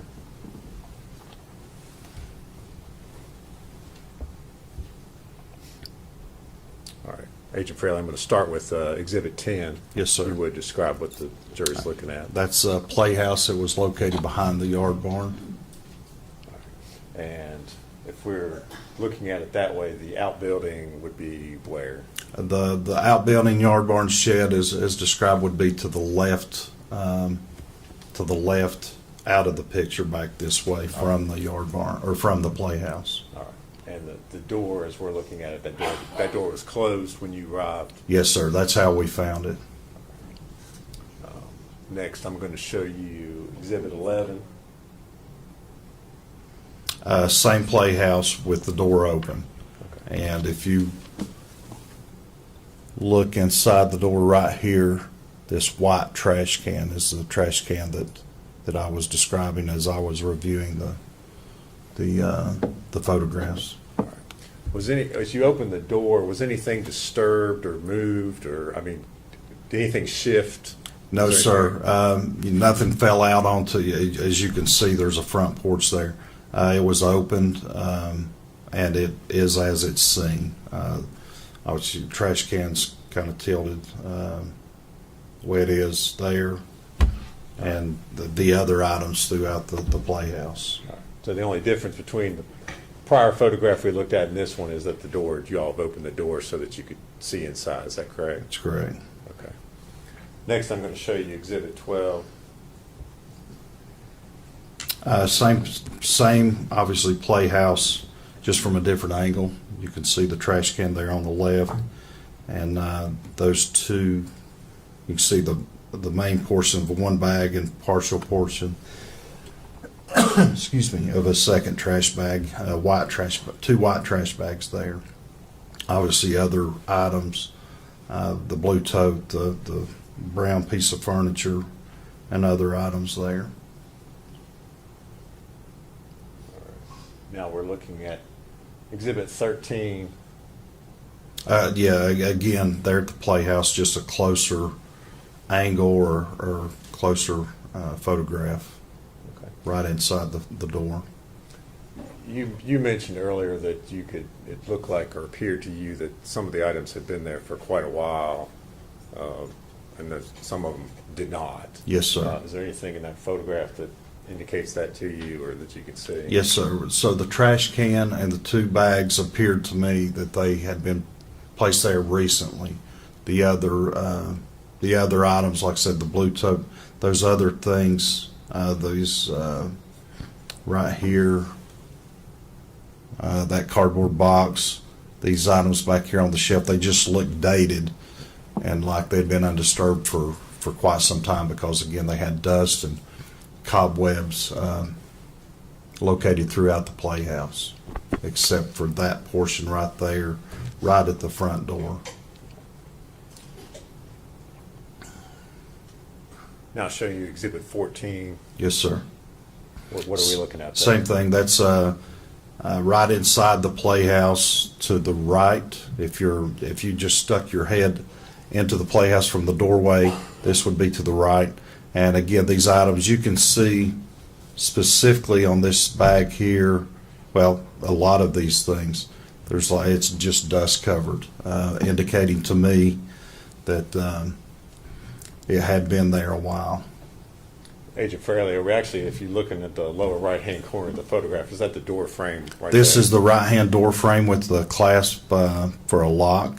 So yeah, again, like I said, if you were standing outside, just peering inside, that's kind of the angle or the view that's depicted in this photograph.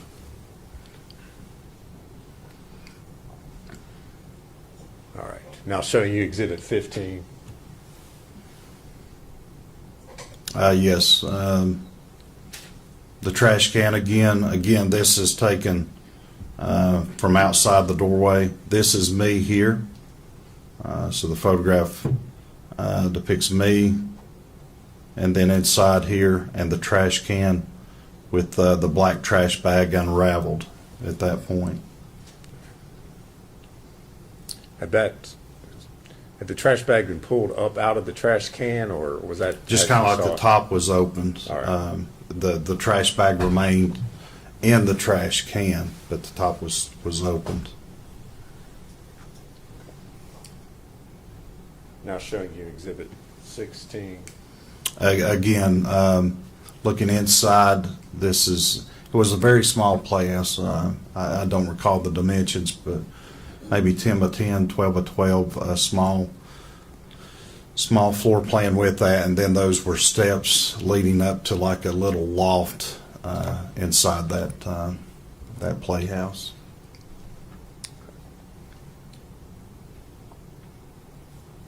Again, This is another- Exhibit 17. Yes, Sorry, sir. Go ahead.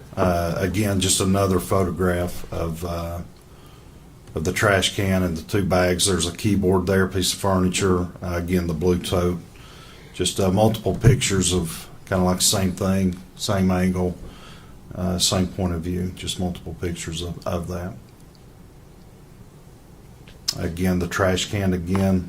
This is Exhibit 18. For yes, the record. sir. Sorry. Again, the trash can with the black trash bag inside the trash can.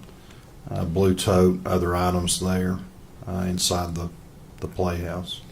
Agent Fairley, there appears to be something on the inside of the white trash can. Were you able to? Right there. Right there. Okay. What is that we're seeing or looking at? I can't see clearly what that is. I don't know if there's another piece Okay. of trash bag. Or, Okay. And Exhibit 19. Again, after this was, that black trash bag portion had been pulled away, this was the next layer down inside the trash can, which contained Evelyn Boswell's body, clothed in a pink fleece onesie with penguins and a gray and white fleece blanket. All right. The portion of the body that you see there is her leg. Okay. Did you in any way disturb or move or do anything with the contents of the trash can? No, the glove in the top portion of that is my hand. Pulling that back to confirm and take a photograph. That was the only thing we disturbed, Okay. if you will, All right. to take the photograph. And then at that point we stopped and then made the appropriate phone calls to the medical examiner, forensic pathologist, our chain of command, and the DA's office. Okay. All right. Thank you. So what happened after you made those phone calls as far as the investigation was concerned? So after that, like I said, all these people arrive, and our concern is to process the evidence. We did so at the direction of the forensic pathologist.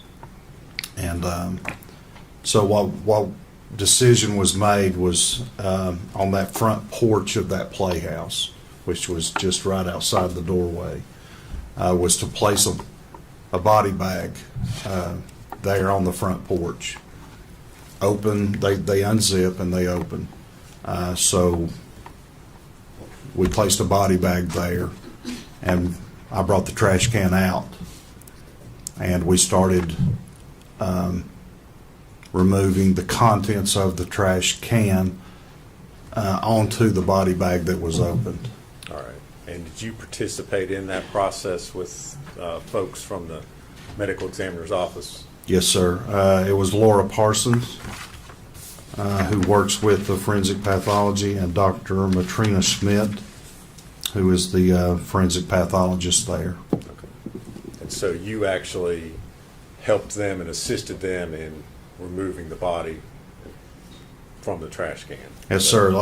Like I said, the body bag was there, and I removed the contents and the body of Evelyn Boswell onto the body bag where we could start processing what was inside the trash can, which additional evidence was in addition to the body of Evelyn. And was this whole entire process photographed? Yes, sir, it was.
Agent Fraley, I'm going to hand you some photographs and ask you if you can identify what's shown in those.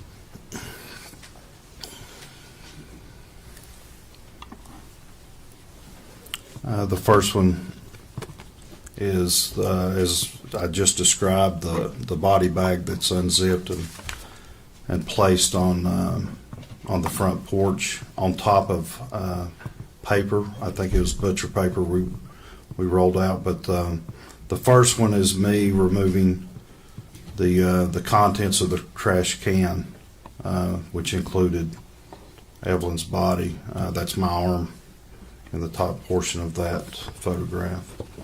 The second one continues that bag and the contents, Evelyn's body, being removed onto the body bag. The third one, the bag is out of the trash can at that point and placed onto the body bag. The same contents, different angle, but it now has a evidence marker number 4 beside that. The trash bag and contents. Your Honor, if I need to slow down, I will. The next picture is the trash bag with me pulling back the trash bag, showing what's inside. That depicts a gray and white fleece blanket, and you can see where my hand is. It's a gloved hand. There's some aluminum foil there, evidence marker number 4. Again, a wide angle of the same thing once the trash bag has been removed. It's my hand there in the picture. It shows the body of Evelyn Boswell that's underneath these layers of items. That includes aluminum foil and the gray and white fleece blanket. You can also see some portion of the clothing. Evelyn was wearing the pink onesie fleece with the penguins. The next photograph is an opening of the trash bag that Evelyn was inside of, that shows different items in the bottom of that trash bag. Eggshells, fluids of human decomposition, and other items. That's my hand in the top, my foot in the top portion of that photograph.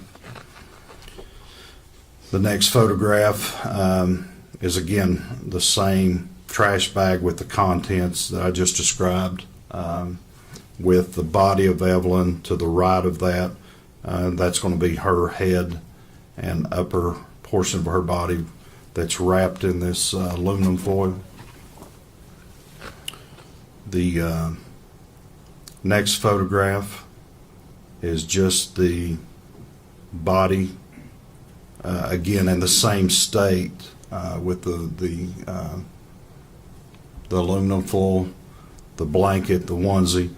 However, in this one with some body fluids that have come out onto the body bag, but there are also some pupa, that is insects, basically in between a larvae stage and an adult stage that were inside the bag as well. That's common with human decomposition. Next picture, same description, same things with that evidence marker number 4. Next picture, different angle, same description, the body of Evelyn, the aluminum foil, the purple onesie with penguins clothing, evidence marker with the insects there. The next picture, we start removing the layers at the direction of the forensic pathologist, the doctor. And this next picture is us removing the aluminum foil that was wrapped tightly around the head of Evelyn. And this is shows my hands and Laura Parsons' hands, who works there at the forensic pathologist office.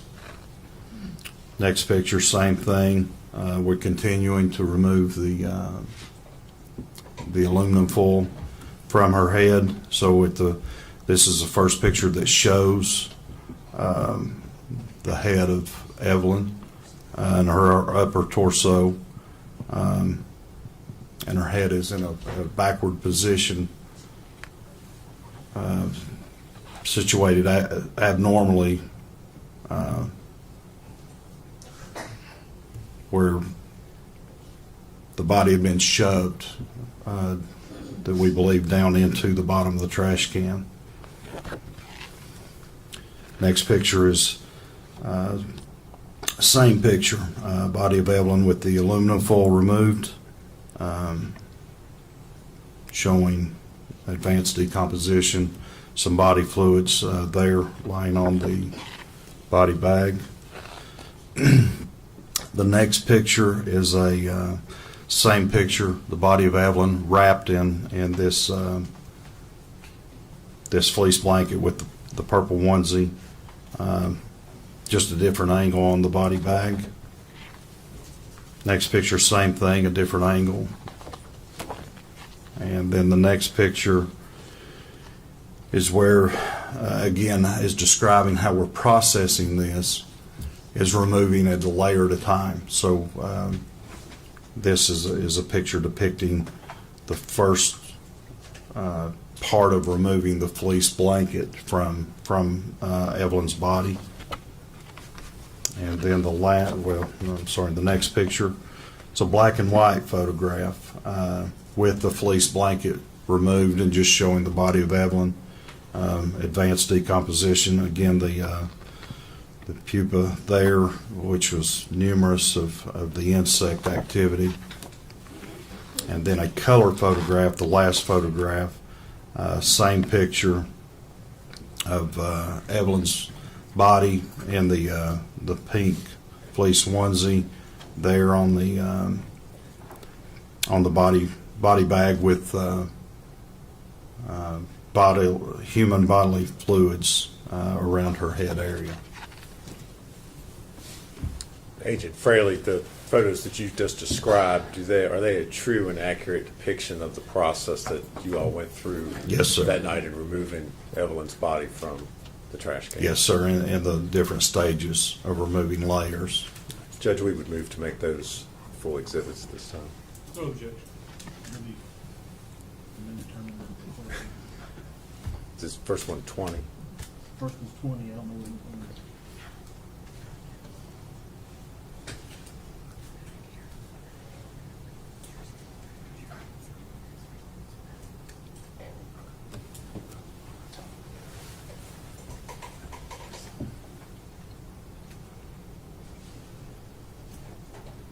And there's going to be more series of Yes. count them. Yes. Yes.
And Judge, I would ask at this time if we publish those to the jury. I'll start with Exhibit 20.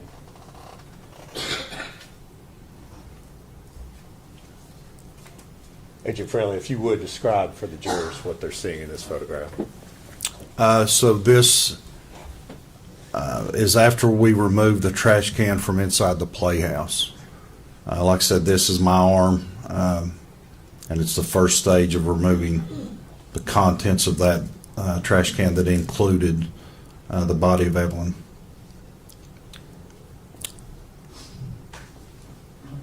Next picture Now is looking at 21. okay.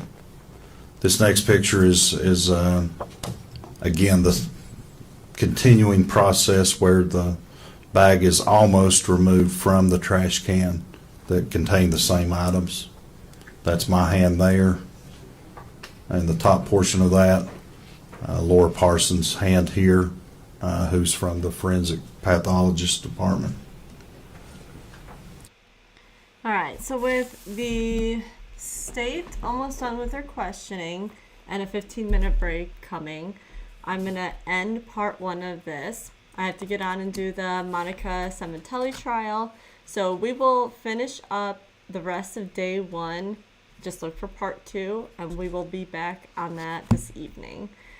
If you've still been with me all morning, thank you for watching. If you want to watch Monica's trial with me, I will see you over there shortly.